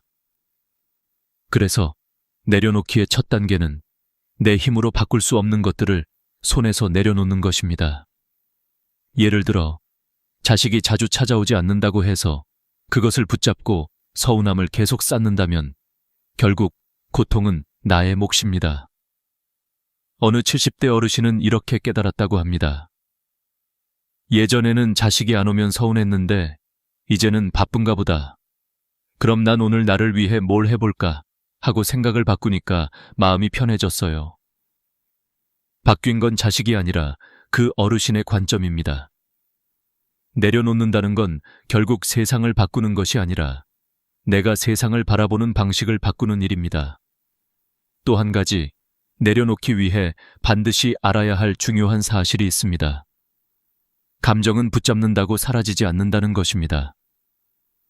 억울함, 분노, 서운함, 외로움은 억누르면 억누를수록 커지고 무시하면 무시할수록 마음 깊은 곳에 남아 생채기를 남깁니다. 내려놓기란 감정을 억누르는 것이 아니라 그 감정을 있음으로 인정하고 더 이상 그 감정에 매달리지 않는 것입니다. 내가 이런 감정을 느끼고 있구나. 이 단순한 인정은 마음 치유의 첫걸음입니다. 심리학에서는 이를 감정 거리두기라고 부릅니다. 감정을 나로 동일시하지 않고 하나의 현상으로 바라보는 것입니다. 이 방법을 사용하면 감정은 점점 힘을 잃고 자연스럽게 흘러갑니다. 마치 흐르는 물을 손으로 움켜쥘 수 없듯이 감정도 억지로 잡을수록 고통은 깊어집니다. 하지만 흘러가도록 두면 마음은 점점 가벼워집니다. 그리고 내려놓기의 마지막 단계는 내가 붙잡고 있는 나에 대한 오해를 내려놓는 것입니다. 많은 분들이 이렇게 생각합니다. 나는 부족한 사람이다. 나는 늙어서 할 수 있는 게 없다. 나는 외로운 사람이다. 하지만 실제로 사람을 가장 갇히게 만드는 건 주변 환경이 아니라 자기 자신에 대한 잘못된 정의입니다. 스스로를 작게 규정하면 마음도 작아지고 삶도 작아집니다. 반대로 지금의 나도 충분하다. 나는 나답게 살아도 괜찮다. 나를 인정하는 순간 나의 삶은 다시 시작된다 라고 받아들이는 순간 마음은 놀라울 정도로 회복합니다. 이쯤에서 한 어르신의 이야기를 소개하고 싶습니다. 젊을 때부터 남편에게 받은 상처를 평생 잊지 못하고 살아오던 78세 할머니가 있었습니다. 어느 날 그분은 상담 중 이렇게 말했습니다. 사실 남편은 그대로인데 내가 그 사람을 바라보는 마음만 바꾸니까 평생 안 되던 게 하루 만에 되더라고요. 이 말은 내려놓음의 본질을 정확히 보여줍니다. 상황은 변하지 않아도 마음이 변하면 삶이 변합니다. 인생의 후반부는 잡는 삶이 아니라 놓는 삶이어야 합니다. 잡아야 살 수 있었던 젊은 시절과 달리 놓아야 더 깊어지고 더 따뜻해지는 것이 바로 50대 이후의 인생입니다. 내려놓으면 마음이 비워지고 비워지면 여유가 들어오고 여유가 들어오면 행복이 자리합니다. 마지막으로 오늘 이 긴 여정을 함께 걸어온 여러분께 한 가지 말씀을 드리고 싶습니다. 행복은 먼 곳에 있지 않습니다. 당신이 지금 마음을 조금 더 부드럽게 내려놓는 그 순간에 이미 시작됩니다. 지금의 당신은 충분히 잘 살아오셨고 앞으로도 충분히 행복해질 수 있는 사람입니다. 행복은 찾아오는 것이 아니라 지금 이 순간 마음이 허락하는 만큼 흘러들어오는 것입니다. 이 영상이 당신 마음에 작은 따뜻함이라도 불어넣었다면 그것만으로도 오늘은 의미 있는 하루입니다. 그리고 그 따뜻함이 또 다른 누군가에게 전해지기를 진심으로 바랍니다. 함께 나누고 함께 위로하며 우리의 삶은 조금 더 단단해지고 조금 더 따뜻해집니다. 오늘도 함께 해주셔서 감사합니다. 다음에도 당신의 하루가 더 가벼워지고 더 평화로워질 수 있도록 좋은 이야기로 다시 찾아오겠습니다. 구독과 좋아요 그리고 공유까지 부탁드립니다. 우리가 나이가 들수록 진짜 이상한 일이 생깁니다. 예전에는 사람과의 관계가 마치 공기처럼 자연스럽게 있었는데 어느 순간부터는 한 사람 한 사람이 너무 크게 느껴지고 어떤 인연은 내 마음을 따뜻하게 만들다가도 또 어떤 인연은 하루를 통째로 무너뜨릴 만큼 무겁게 다가옵니다. 그런데 더 놀라운 건요. 나이가 들면 사람 보는 눈은 생기는데 그 사람을 떠나보내는 법은 끝까지 익숙해지지 않는다는 사실입니다. 누구를 만날지보다 누구와 거리를 둘지가 훨씬 더 인생을 결정짓는 순간들이 오게 되는데 그때 우리는 항상 흔들립니다. 정말 이 인연을 끝내야 하는 걸까? 내가 예민한 걸까? 아니면 더 참아야 하는 걸까? 이런 고민이 마음속에서 오래 맴돌죠. 그런데 한 가지 분명한 진실이 있습니다. 어떤 인연은 끝내야만 내 삶이 다시 숨을 쉽니다. 문제는 그 끝내는 방식에 우리 삶의 품격이 달려 있다는 것입니다. 감정으로 끊으면 상처가 남고 지혜로 끊으면 삶이 단단해집니다. 인연을 끊는 건 용기입니다. 하지만 어떻게 끊느냐는 품격입니다. 저는 오랫동안 많은 어르신들의 이야기를 들으며 한 가지 공통점을 발견했습니다. 다들 문제 있는 사람을 떠난 걸 후회하진 않지만 떠나는 그 순간에 내 태도는 오래 남는다고 말하더군요. 그 말이 참 깊었습니다. 우리는 보통 떠난 사람만 기억한다고 생각하지만 사실은 내가 떠난 방식이 나를 정의합니다. 어떤 얼굴로 마지막을 맞았는지, 어떤 말로 관계를 정리했는지, 어떤 마음으로 등을 돌렸는지가 인생의 다음 인연을 결정하죠. 그래서 저는 오늘 이야기의 문을 이렇게 열고 싶습니다. 이별은 상대를 떠나는 게 아니라 나의 다음 인연을 만든다.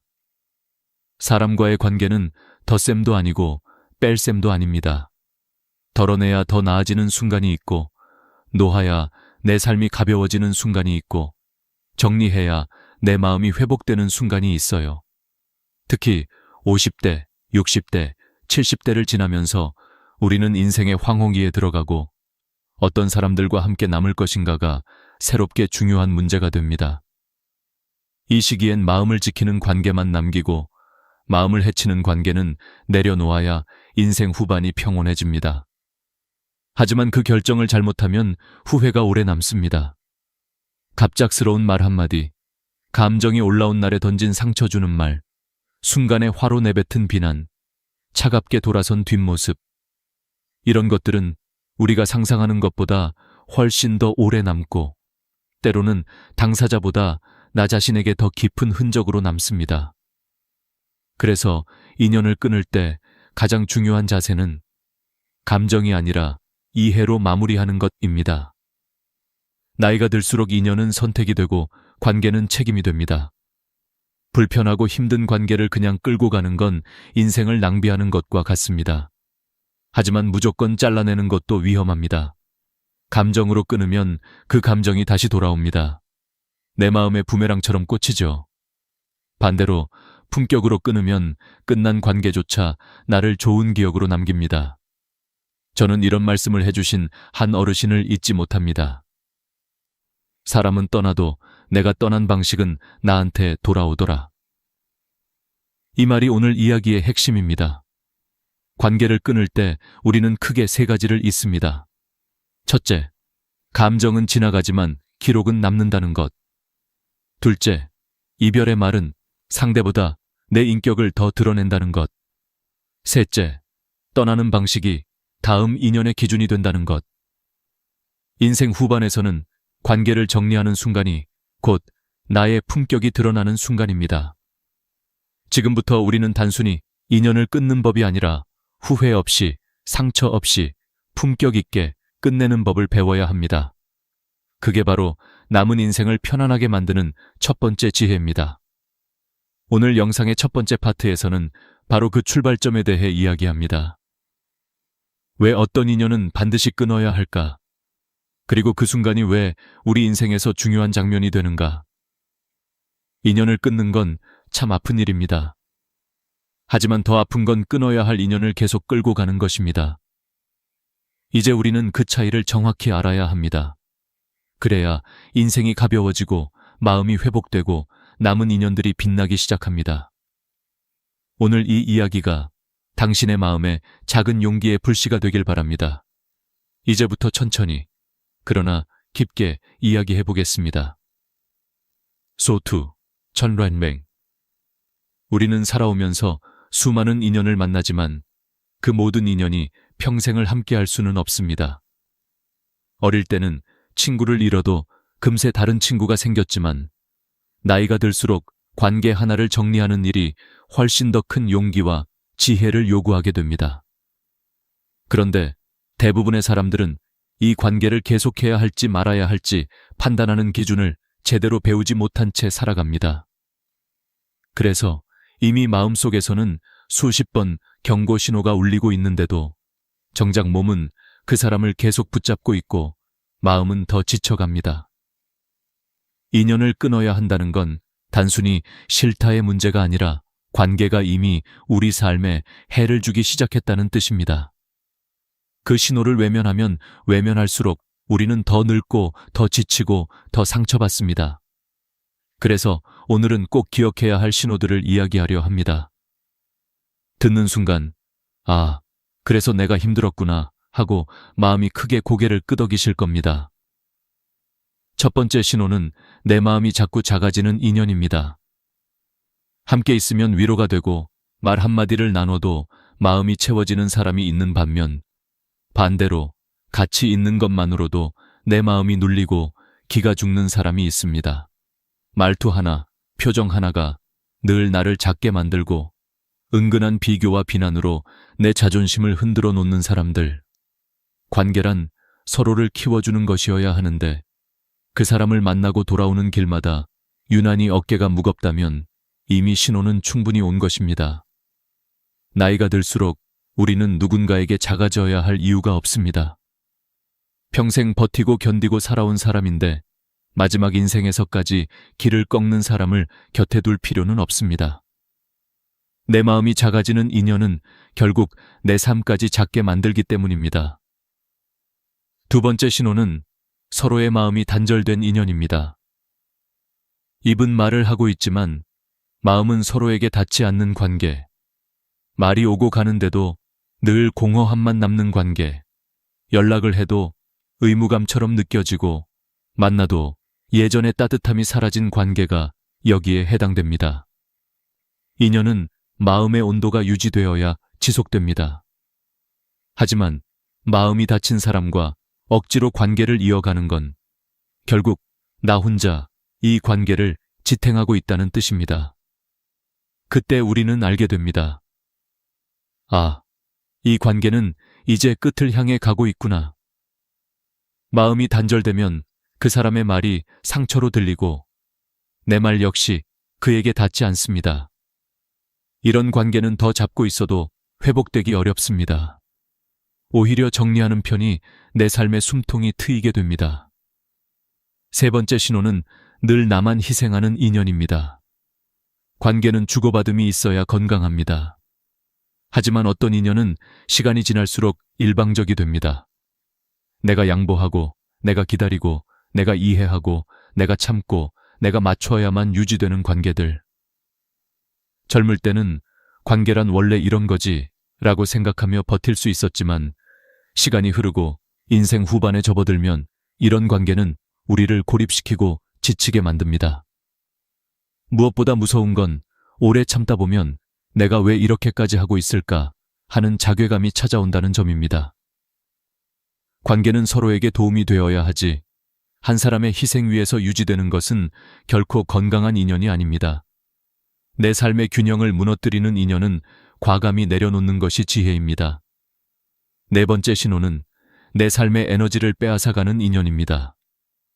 어떤 사람은 말 한마디만 들어도 기운이 빠지고 만나기 전부터 이미 마음이 피곤해지고 대화를 마치고 돌아오는 길에 혼자 한숨이 새어나옵니다.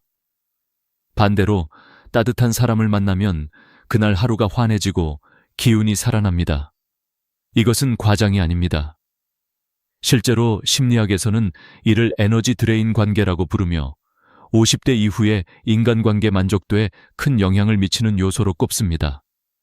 한 연구에서는 이런 관계를 1년 이상 지속하면 수면의 질과 기억력까지 떨어지는 것으로 나타났습니다. 즉, 나를 소진시키는 인연을 잡고 있는 건 단순한 감정 문제가 아니라 건강 문제이기도 합니다. 내 에너지가 계속 빠져나가는 인연이라면 그 관계는 이미 오래전에 경고등이 켜진 것입니다. 다섯 번째 신호는 내 삶을 반복적으로 흔드는 인연입니다. 다툼이 잦고 화해해도 다시 상처받고 믿어도 배신당하고 약속해도 지켜지지 않고 마음을 줘도 돌아오는 게 없는 관계. 이런 인연은 결코 우연이 아닙니다. 패턴입니다. 나이가 들수록 반복되는 상처는 더 깊은 흉터가 됩니다. 인연이라는 이름으로 포장되어 있지만 실은 내 삶을 흔드는 바람 같은 존재일 뿐입니다. 사람은 완벽할 수 없지만 반복되는 상처는 용서가 아니라 단절로 배워야 하는 순간입니다. 이 5가지 신호 앞에서 우리는 평생 이렇게 말해왔습니다. 그래도, 혹시, 다음에는. 하지만 인생에서는 그래도가 지나치면 싸움이 되고, 혹시가 오래되면 기다림이 되고, 다음이 반복되면 희망 고문이 됩니다. 신호는 이미 충분히 오래 우리에게 말을 걸어왔습니다. 이제는 그 신호를 외면하는 것이 아니라 받아들여야 합니다. 인연을 솎아내는 것이 나쁜 일이 아니라는 것, 때로는 버텨서 지키는 것보다 내려놓아서 나를 지키는 쪽이 더 현명한 선택이라는 것을 나이가 들면 비로소 알게 됩니다. 관계를 붙잡는 힘보다 더 중요한 건 놓아야 할 때 놓을 줄 아는 용기입니다. 그리고 그 용기는 우리의 후반 인생을 더 깊고 더 평온하게 만들어줍니다. 이제 다음 단계로 넘어가겠습니다. 인연을 끊을 때 절대 해선 안 되는 행동, 그 세 가지를 깊이 있게 이야기해 보겠습니다. 인연을 끊어야 한다는 사실을 알게 되는 순간, 우리는 대부분 마음이 불안해지고 감정이 요동치기 시작합니다. 사람을 떠나보낸다는 건 단순한 결심이 아니라 내 삶의 한 장면을 정리하는 상징이기 때문입니다. 그런데 이 중요한 순간에 많은 사람들이 같은 실수를 반복합니다. 감정이 올라온 상태에서 말을 쏟아내고 그 말이 나중에 평생 후회로 남습니다. 그래서 인연을 끊을 때 반드시 피해야 할 행동들이 있습니다. 이 세 가지는 단순한 매너가 아니라 나 자신을 지키는 방법이기도 합니다. 오늘 이 이야기를 들으시는 분들 중에는 내가 그때 그러지 말았어야 했는데 하고 가슴이 뜨끔하시는 분들도 계실 겁니다. 하지만 늦지 않았습니다. 지금 이 순간부터 알게 되면 앞으로의 인연을 훨씬 더 단단하게 지킬 수 있습니다. 첫 번째로, 절대 하면 안 되는 행동은 상대를 험담하는 것입니다. 많은 사람들이 관계를 끊고 난 뒤 이렇게 말합니다. 그 사람이 진짜 이상했어.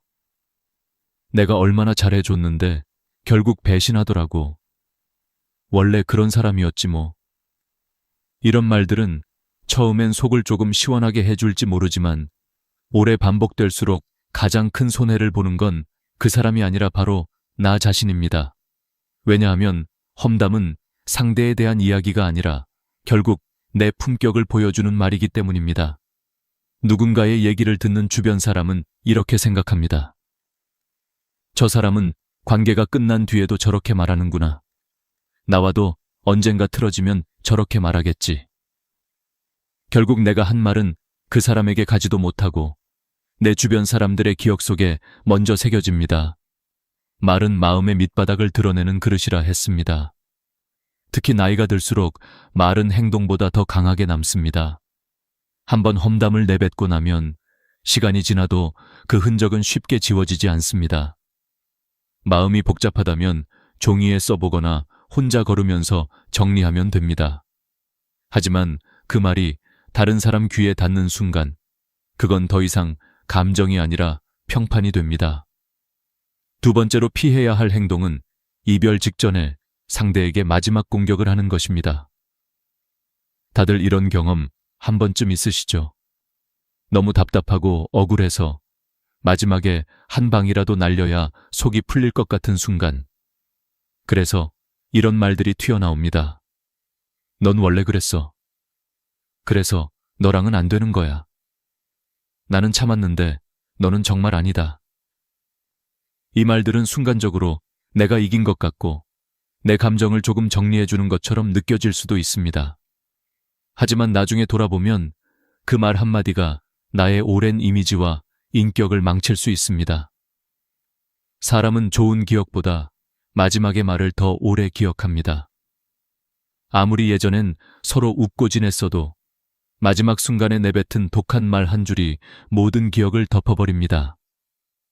특히 인생의 후반에서 이런 말투를 남기는 건 스스로에게도 큰 상처가 됩니다. 떠날 때 가장 중요한 건 이깁니다. 화내며 떠나는 사람보다 조용히 정리하고 떠나는 사람이 훨씬 더 강한 사람입니다. 떠나는 순간의 말은 감정이 아니라 삶의 품격으로 남기 때문입니다. 세 번째로, 절대 하면 안 되는 행동은 감정적으로 결정하는 것입니다. 사람은 화가 나면 생각이 좁아지고 시야가 어두워집니다. 억울하면 모든 것이 상대 잘못으로 보이고 상처받은 순간엔 상대의 단점만 크게 보이기 마련입니다. 그래서 우리는 성급하게 말합니다. 이제 끝이다. 다시는 안 본다. 하지만 하루만 지나도 마음이 달라지는 경우가 얼마나 많습니까? 감정이 폭발한 순간에 내린 결정은 대부분 후회로 이어집니다. 실제로 심리학에서도 분노 상태에서 내리는 관계적 결정의 70%가 나중에 번복되고 그중 많은 경우가 그때만 아니었으면 괜찮게 유지될 관계였다고 분석됩니다. 감정은 바람처럼 지나가지만 그때 내린 결정은 현실로 남습니다. 그래서 저는 늘 이렇게 말씀드리고 싶습니다. 감정이 흔들릴 땐 결정하지 마세요. 하루를 보내고 하룻밤 자고 마음이 고요해진 다음 다시 생각해 보세요. 그때 비로소 보입니다. 이 인연이 정말 끝내야 할 인연인지 아니면 단지 내가 상처받아 흔들리고 있는 순간인지를. 급하게 말하고 급하게 등을 돌리는 이별은 상대를 벌 주는 것처럼 보이지만 사실 가장 크게 벌받는 건 나 자신입니다. 우리가 인생에서 후회하는 건 사람을 떠났기 때문이 아니라 그 순간의 감정으로 떠나버렸기 때문입니다. 그래서 관계를 정리할 때 가장 필요한 건 감정이 아니라 지혜입니다. 감정이 많으면 판단이 흐려지고 지혜가 있으면 감정이 잦아듭니다. 인연을 떠나보낼 땐 반드시 평온한 상태에서 결정해야 합니다. 그럴 때 우리는 후회가 없습니다. 그럴 때 떠나는 인연도 나를 미워하지 않고 남아있는 인연도 나를 신뢰합니다. 결국 이별의 품격은 다음 인연을 결정짓는 문이 됩니다. 이제 우리는 단절의 순간에 하지 말아야 할 행동을 배웠습니다. 그렇다면 다음으로 가장 중요한 질문이 남습니다. 관계를 끊은 뒤 우리는 어떤 마음으로 살아야 할까? 이제 그 이야기를 이어가겠습니다. 관계를 끊는 순간보다 더 어려운 시간이 있습니다. 바로 그 이후입니다. 떠나보낸 인연이 마음속에서 계속 맴돌고 잘한 선택인지 돌아보게 되고 가끔은 뒤돌아보고 싶은 마음이 올라오기도 합니다. 사실 많은 사람들이 이 시기를 제대로 지나지 못해 후반 인생에서 더 큰 공허함을 느끼곤 합니다. 그래서 관계를 정리한 뒤 어떤 마음을 가져야 하는지가 인생에서 아주 중요한 관문이 됩니다. 이 시기를 잘 건너뛰면 우리는 성장하고 마음이 평온해지지만 그렇지 못하면 끊어진 인연이 오래도록 마음의 그림자로 남게 됩니다. 관계를 끊은 후 가장 먼저 해야 할 일은 내 마음을 정돈하는 것입니다. 많은 분들이 인연을 끊자마자 잘한 선택일까? 혹시 너무 성급했나? 내가 조금 더 참았어야 하나? 하는 생각에 스스로를 흔들어 놓습니다. 하지만 이 질문들은 대부분 감정의 불안에서 나오는 것입니다. 끊어낸 인연을 후회하는 것이 아니라 갑자기 생긴 빈자리를 낯설어 하는 것입니다. 오래 사용하던 가구를 치우면 방이 넓어졌지만 허전하죠. 관계도 마찬가지입니다. 그 사람이 좋은 사람이어서가 아니라 익숙함 때문에 빈자리처럼 느껴지는 것입니다. 이 빈자리의 감정을 잘못 해석하면 다시 나쁜 인연을 붙잡게 됩니다. 그래서 관계를 끊은 직후에는 결코 성급하게 판단하거나 돌아보려고 하지 말아야 합니다. 감정이 아니라 시간 속에서 마음을 정리해야 합니다. 두 번째로 중요한 것은 그 관계에서 내가 무엇을 배웠는지 스스로에게 질문하는 것입니다. 사람은 실수보다 후회를 더 무서워합니다. 그런데 인연을 정리한 뒤 제대로 돌아보지 않으면 그 관계는 단순히 지운 기록으로 끝나지만 다시 생각하고 정리하면 삶의 교훈으로 남습니다. 예전에 한 어르신이 이런 말씀을 하셨습니다. 나쁜 인연도 잘 정리하면 선물이다. 그 인연이 없었으면 내가 이만큼 잘하지 못했을 테니까. 이 말은 단순한 위로가 아닙니다. 실제로 심리학에서도 이별 뒤에 성찰이 있을 때 사람의 자존감이 더 높아지고 인간관계 선택 기준도 더 분명해진다고 말합니다. 내가 왜 상처받았는지, 무엇을 참았는지, 왜 버텼는지, 앞으로 어떤 사람을 만나고 싶은지, 이런 질문들은 다음 인연에서 나를 더 단단하게 지켜줍니다. 깨진 관계에서 교훈을 건져 올리는 사람은 절대 같은 상처를 반복하지 않습니다. 세 번째로 중요한 건 남아있는 인연을 따뜻하게 바라보는 태도입니다. 많은 사람들이 지나간 인연만 붙잡고 있으면서 정작 지금 곁에 있는 사람들에게는 마음을 충분히 주지 못합니다. 하지만 우리의 인생을 지탱하는 건 떠난 사람이 아니라 남아있는 사람들입니다. 지나간 관계는 끝이 났지만 그 자리를 채우고 있는 새로운 사람들은 지금도 우리의 마음을 기다리고 있습니다. 지나간 인연을 떠올리느라 지금의 인연을 놓치면 결국 우리 삶은 공허해집니다. 인연을 잘 정리하는 사람일수록 현재의 사람들을 더 깊이 아끼는 법을 알고 있습니다. 그들은 과거에 묶이지 않고 현재에 감사하며 새로운 인연을 향해 마음을 열 준비가 되어 있습니다. 이 태도야말로 인생 후반에서 가장 아름다운 품격입니다. 네 번째로 필요한 자세는 과거의 상처를 새로운 사람에게 가져가지 않는 것입니다. 인연을 끊은 후 많은 분들이 다시 누군가와 관계를 맺기를 두려워합니다. 또 상처받으면 어쩌지? 또 배신당하면 어쩌지? 이런 두려움은 자연스러운 감정이지만 문제는 그 두려움이 새로운 사람을 가리고 마음을 닫게 만든다는 것입니다. 새로운 인연이 내게 다가와도 경계만 하고 마음을 내어주지 못하면 결국 좋은 사람도 스쳐 지나가게 됩니다.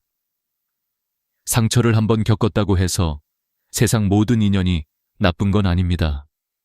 오히려 그 상처 때문에 우리는 더 지혜로워졌고 더 좋은 사람을 알아볼 눈이 생겼습니다. 그러니 과거의 그림자를 새 인연에 덮어 씌우지 마세요. 그 인연은 과거와는 전혀 다를 수 있습니다. 진짜 지혜는 상처를 버리는 것이 아니라 상처를 넘어서는 것입니다. 다섯 번째로 중요한 건 자신을 위해 시간을 비워두는 것입니다. 관계를 정리한 뒤에는 무언가를 채우려고 서둘 필요가 없습니다. 오히려 잠시 쉬어야 합니다. 산도 가지치기를 제대로 해야 다시 건강하게 자라듯이 사람도 관계를 정리한 뒤엔 마음을 재정비하는 시간이 필요합니다. 나이가 들수록 이 과정은 더 중요합니다. 왜냐하면 인생 후반의 관계는 하루하루를 함께 보내는 사람들의 질에 따라 삶의 행복도가 크게 달라지기 때문입니다. 마음을 비워두고 쉬어야 좋은 인연이 들어올 공간이 생깁니다. 마음이 상처로 가득 차 있다면 아무리 좋은 사람이 와도 그 따뜻함을 느끼기 어렵습니다. 그러니 잠시 멈추고 쉬고 내 마음을 깨끗하게 해주세요. 그 시간이 길어질수록 당신의 다음 인연은 더 깊고 더 단단해집니다. 그리고 마지막으로 기억해야 할 건 정리된 인연을 후회하지 않는 태도입니다. 어떤 인연이든 끝이 났다는 건 결국 그 인연이 더 이상 내 삶을 건강하게 만들지 못했다는 뜻입니다. 관계는 억지로 유지한다고 유지되는 게 아닙니다. 서로의 마음이 닿지 않으면 결국 자연스럽게 갈라지게 되어 있습니다. 그 끝을 억지로 되돌리려 하지 마세요. 이별이 끝이 아니라 새로운 인연을 향한 시작일 수 있습니다. 인연을 떠나보내는 용기를 가진 사람만이 새로운 인연을 맞이할 자격이 있습니다. 과거의 관계에 머물러 있으면 인생이 멈춰버리지만 떠난 인연을 놓아주면 새로운 길이 열립니다. 그래서 저는 이렇게 말씀드리고 싶습니다. 정리된 인연을 후회하지 마세요. 그 인연은 당신을 더 단단한 사람으로 만들었고 당신은 이제 더 좋은 인연을 만날 준비가 되어 있습니다. 이제 우리는 관계를 끊은 뒤 어떻게 마음을 회복해야 하는지 알게 되었습니다. 그렇다면 다음 질문은 이것입니다. 앞으로 어떤 인연을 선택해야 할까? 이제 그 이야기를 이어가겠습니다. 관계를 정리한 뒤 마음을 회복하고 나면 자연스럽게 이런 질문이 떠오릅니다. 그렇다면 앞으로 어떤 인연을 선택해야 할까? 이 질문은 단순히 새로운 사람을 만나고 싶다는 뜻이 아닙니다. 이제는 남은 생을 어떤 사람들과 함께 보낼지가 그 사람의 삶 전체를 좌우한다는 사실을 알기 때문입니다. 나이가 들수록 인간관계는 넓어지는 것이 아니라 깊어지고 숫자가 아니라 질이 인생의 행복을 결정합니다. 그래서 인생 후반에는 인연을 선택할 수 있는 기준이 필요합니다. 무조건 다 받아들이는 시대는 끝났습니다. 이제는 곁에 두어야 할 사람과 거리를 둬야 할 사람을 지혜롭게 구별해야 합니다. 첫 번째 기준은 나를 편안하게 하는 사람인가? 입니다. 사람과 만나고 나서 오히려 더 피곤해지고 괜히 마음이 가라앉고 집에 돌아오면 한숨부터 나오는 사람이라면 그 인연은 오래 갈수록 나를 소모시키는 관계입니다. 편안함이란 게 별 특별한 감정이 아닙니다. 괜히 말투를 꾸밀 필요도 없고 내 행동을 설명할 필요도 없고 침묵이 어색하지 않고 같은 공간에 있어도 부담이 없는 상태. 그런 사람이 진짜 좋은 인연입니다. 심리학에서도 인간관계의 가장 중요한 척도는 정서 안정감이라고 말합니다. 아무리 대단한 사람도, 아무리 유능한 사람도 나를 불안하게 만들면 오래 곁에 둘 이유가 없습니다. 반대로 편안함을 주는 사람은 삶 전체를 부드럽게 만들고 내 마음을 단단하게 지켜줍니다. 두 번째 기준은 내 감정을 소중히 다룰 줄 아는 사람인가 하는 것입니다. 우리는 평생을 살아도 감정을 잘 다루지 못할 때가 많습니다. 그런데 누군가 내 감정을 가볍게 여긴다면 그 인연은 오래 갈수록 상처가 깊어집니다. 예를 들어 내가 힘든 이야기를 꺼냈을 때 그게 뭐가 힘들어? 라고 말하는 사람. 내 기쁨을 나눴을 때 그 정도는 누구나 해 라고 축소시키는 사람. 혹은 내가 상처받았다고 말했을 때 그걸 왜 신경 써? 라고 넘겨버리는 사람. 이런 사람은 평소에는 괜찮아 보이지만 결국 내 마음을 지치게 만듭니다. 나이가 들수록 감정은 더 섬세해지고 더 값진 것입니다. 내 감정을 존중해주는 사람을 곁에 두고 내 감정을 가볍게 취급하는 사람과는 거리를 두는 것이 인생을 지키는 법입니다. 감정을 이해받는 순간 우리는 다시 살아갈 힘을 얻습니다. 세 번째 기준은 내 삶을 더 나은 방향으로 끌어주는 사람인가? 입니다. 좋은 인연은 화려한 말이나 겉보기의 따뜻함이 아닙니다. 오히려 아주 작은 변화 속에 숨어 있습니다. 예를 들어, 그 사람과 대화하고 나면 괜히 더 부지런해지고 싶고, 마음이 조금 밝아지고, 나도 모르게 웃음이 나오고, 혹은 오랫동안 미루던 일을 다시 해보고 싶어집니다. 이런 사람은 내 삶의 방향을 부드럽게 위로 끌어줍니다.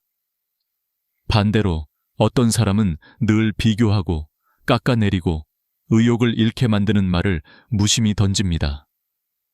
그런 사람과 오래 있을수록 인생은 무거워지고 마음은 어두워집니다. 진짜 좋은 인연은 나를 성장하게 하고 삶을 맑게 해줍니다. 특히 인생 후반에는 나를 끌어주는 인연과 가까이 해야 합니다. 그 인연이 마지막까지 나를 지켜주는 힘이 됩니다. 네 번째 기준은 서로의 경계와 거리를 존중하는 사람인가? 입니다. 관계가 오래 지속되지 못하는 이유 중 상당수는 마음이 멀어서가 아니라 경계를 침범했기 때문입니다.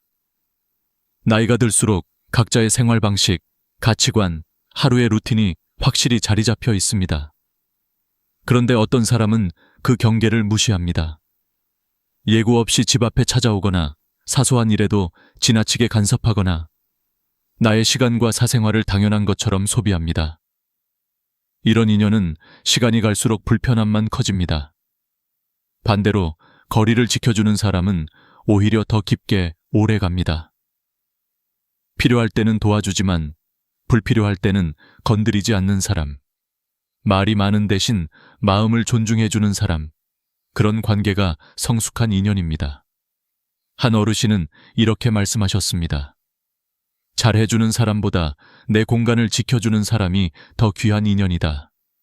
이 말은 관계의 본질을 꿰뚫고 있습니다.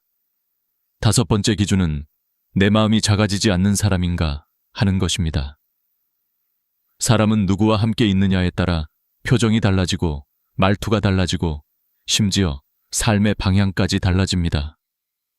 어떤 관계는 나를 크게 만들고 어떤 관계는 나를 작아지게 만듭니다.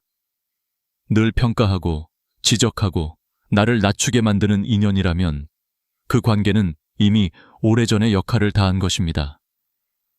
반대로 작은 것에도 칭찬해주고 내가 한 노력을 인정해주고 나를 있는 그대로 바라봐주는 사람은 마음을 키워줍니다. 그 사람 앞에서는 굳이 잘난 척하지 않아도 되고 실패를 말해도 부끄럽지 않고 약해진 모습을 드러내도 괜찮습니다. 이런 인연이 진짜 평생 인연입니다. 그리고 무엇보다 중요한 건 나 자신도 그런 사람이 되어야 한다는 것입니다. 좋은 인연은 스스로 만드는 것입니다. 여섯 번째 기준은 가치관이 맞는가? 입니다. 젊을 땐 유머나 취향 같은 겉모습의 공통점이 관계를 이어갑니다. 하지만 나이가 들면 관계를 오래 지탱하는 힘은 생활의 가치관입니다. 예를 들어 돈에 대한 태도, 세상에 대한 시선, 사람을 대하는 방식, 갈등을 해결하는 태도. 이런 가치관이 너무 다르면 작은 문제도 크게 부딪히게 됩니다. 반대로 가치관이 맞는 사람과는 같은 방향을 보며 걷게 됩니다. 대단한 대화가 없어도 서로의 마음이 편하고 함께 시간을 보내는 것만으로 삶이 안정됩니다. 가치관이 맞는 인연은 늦게 만날수록 더 소중합니다. 그런 사람은 인생의 속도를 맞춰주는 평생 동행자가 되기 때문입니다. 인연 선택의 기준은 결코 화려할 필요가 없습니다. 결국 중요한 건 단 한 가지입니다. 그 인연이 나를 더 나은 사람으로 만들고 있는가? 이 기준 하나만 잘 지켜도 앞으로의 관계는 훨씬 단단하고 따뜻해질 것입니다. 그리고 이제 어떤 인연을 선택했든 간에 결국 마지막에 중요한 건 어떻게 그 인연을 지켜가느냐입니다. 이제 다음 단계로 넘어가겠습니다. 좋은 인연을 선택하는 눈이 생겼다면 이제 마지막으로 남은 과제는 그 소중한 인연을 어떻게 지켜갈 것인가입니다. 나이가 들수록 관계는 얻는 것보다 지키는 것이 훨씬 더 어렵습니다. 젊을 때는 자주 만나고 자주 웃고 오해가 생겨도 금방 풀렸습니다. 하지만 인생 후반의 인연은 관리하지 않으면 금세 멀어지고 마음을 쓰지 않으면 어느새 관계가 식어버립니다. 그래서 우리는 지금부터 남아있는 인연들을 어떻게 품고 어떻게 따뜻하게 이어갈지에 대한 지혜를 배워야 합니다. 인생의 마지막 품격은 결국 관계에서 결정됩니다. 사람과의 관계가 무너지면 마음도 무너지고 관계가 따뜻하면 삶도 따뜻해집니다. 먼저, 좋은 인연을 지키는 첫 번째 방법은 작은 안부의 힘을 잊지 않는 것입니다. 나이가 들면 자주 만나기 어려워지고 약속 횟수도 줄어듭니다. 하지만 그 대신 짧은 안부 하나가 관계를 오래 지켜줍니다. 잘 지내시죠? 오늘은 건강이 어떠세요? 문득 생각이 나서 연락드렸어요. 이런 말은 대단한 것이 아닙니다. 하지만 그 한 문장이 상대의 하루를 밝히고 관계의 끈을 다시 묶어줍니다. 실제로 심리학 연구에서도 인간관계가 오래 유지되는 가장 강력한 요소 중 하나가 가벼운 접촉이라는 결과가 있습니다. 자주 만나지 않아도 적당한 빈도의 안부 한 번이면 관계는 끊어지지 않고 이어집니다. 나이가 들수록 누군가의 짧은 문자 한 줄이 큰 위로가 되기 마련입니다. 두 번째는 기대하지 않는 것입니다. 우리는 관계에서 상처를 받는 이유의 80%가 기대에서 비롯됩니다. 저 사람은 내 마음을 알겠지. 이 정도는 해주겠지. 이럴 때는 도와줘야 하는 거 아닌가? 이런 마음이 쌓일수록 서운함이 따라옵니다.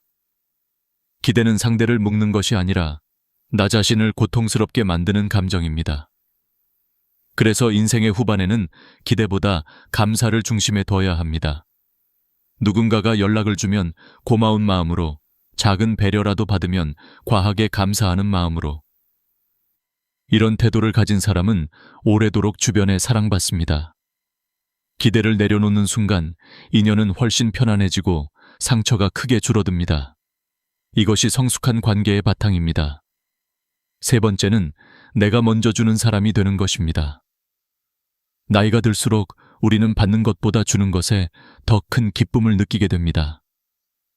누군가에게 도움을 주고 시간을 내어주고 작은 선의를 건네고 당신을 생각하고 있습니다 라는 마음을 표현하는 것. 이런 행동들은 결국 내 삶의 따뜻함으로 돌아옵니다. 인간관계는 절대 단방향으로 유지되지 않습니다. 내가 조금이라도 먼저 주면 상대는 그 마음을 평생 기억합니다. 상대가 먼저 다가오기를 기다리는 사람보다 내가 먼저 손을 내밀 줄 아는 사람이 더 많은 인연과 행복을 얻습니다. 오래 두고 만나는 어르신분들을 보면 공통점이 하나 있습니다. 그들은 언제나 먼저 주는 사람이라는 것입니다. 마음이 넓은 사람, 먼저 다가가는 사람에게 좋은 인연이 모입니다. 네 번째는 용서를 해두는 마음을 준비하는 것입니다. 관계에서 오해는 반드시 생기고 서운함은 피할 수 없습니다. 하지만 나이가 들어갈수록 이 서운함을 오래 끌면 관계는 자연스럽게 멀어집니다. 그래서 늦은 나이의 관계는 용서가 핵심입니다. 잘못한 것을 무조건 넘어가라는 의미가 아닙니다. 단지 그 일에 내 마음을 갉아먹지 않겠다는 태도입니다. 용서는 상대를 위한 것이 아니라 나를 위한 선택입니다. 마음속에서 오래 묵혀두면 관계는 물론이고 건강에도 좋지 않습니다. 연구에 따르면 오래된 분노와 원망은 심장 질환과 불면증, 면역력 저하와 깊게 연관되어 있다고 합니다. 결국 용서는 관계를 지키는 지혜이자 내 삶을 지키는 치유입니다. 다섯 번째는 말을 따뜻하게 선택하는 것입니다. 관계는 말로 시작해 말로 무너지고 말로 다시 살아납니다. 특히 인생 후반에는 말투 하나가 그 사람의 품격이 됩니다. 어떤 말이든 부드럽게 끝내는 사람은 어디에서나 사랑받습니다. 그럴 수도 있겠네요. 그 말 들으니 제가 배우게 되네요. 이해해보려고 노력해볼게요.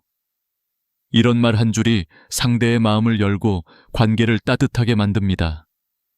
갈등이 생겼을 때도 마찬가지입니다. 상대를 이기려고 하지 말고 상대를 설득하려 하지 말고 내 마음을 차분히 전달하면 관계는 훨씬 부드럽게 흘러갑니다. 말투는 결국 내 인생 태도입니다. 따뜻한 말을 쓰는 사람에게 따뜻한 인연이 모입니다. 여섯 번째는 잃어버린 인연을 붙잡지 않는 지혜입니다. 어떤 관계는 아무리 노력해도 다시 이어지지 않습니다. 서로의 방향이 달라졌거나 마음의 온도가 변했거나 이미 더 이상 함께 갈 이유가 사라졌기 때문입니다. 이런 인연을 억지로 끌고 가면 내 삶이 더 힘들어집니다. 이미 떠난 사람에게 마음을 쓰지 말고 남아있는 사람을 소중히 바라보는 것. 이것이 진짜 지혜입니다.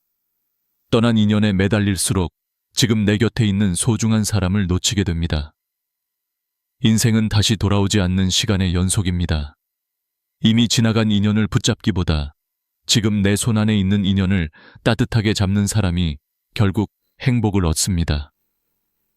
마지막으로 인생 후반의 가장 중요한 관계는 나 자신과의 관계입니다. 남은 인연을 지키는 법은 사실 나 자신을 잘 지키는 것에서 출발합니다. 내가 건강해야 관계도 유지되고 내가 마음이 평온해야 인연도 따뜻하게 이어집니다. 인생의 마지막 품격은 겉모습이 아니라 마음의 정돈에서 드러납니다. 나를 아끼고 내 감정을 잘 돌보고 나 스스로를 따뜻하게 대하는 사람은 어떤 인연 속에서도 무너지지 않습니다. 그리고 그런 사람에게는 좋은 인연이 자연스럽게 걸어옵니다. 사람은 비슷한 온도를 가진 사람끼리 이어지기 때문입니다. 이제 우리는 알게 되었습니다. 인연을 선택하는 것도 중요하지만 남은 인연을 따뜻하게 지키는 것이 더 중요한 일이라는 것을. 인생의 마지막까지 함께할 사람은 많지 않습니다. 그래서 그 몇몇 사람을 깊게 품으며 살아가는 것이 성숙한 삶의 모습입니다. 관계는 오래될수록 더 귀해지고 시간이 흐를수록 그 가치가 더 빛납니다. 당신의 삶을 따뜻하게 해주는 사람들, 당신을 편안하게 만들고 웃게 만드는 사람들. 그 사람들이 바로 인생의 마지막 품격을 지켜주는 인연입니다. 그 인연을 지키는 법을 알고 있는 사람은 외롭지 않습니다. 삶의 마지막 순간까지 마음이 따뜻합니다. 오늘의 이야기를 끝으로 이제 당신의 인생에서 새로운 인연이 시작되기를 바랍니다. 떠날 인연은 품격 있게 떠나보내고 남아있는 인연은 따뜻하게 품어주세요. 그리고 무엇보다 당신 자신의 마음도 사랑해주세요. 그 마음이 당신의 삶을 더 깊고 고귀하게 만들어줄 것입니다.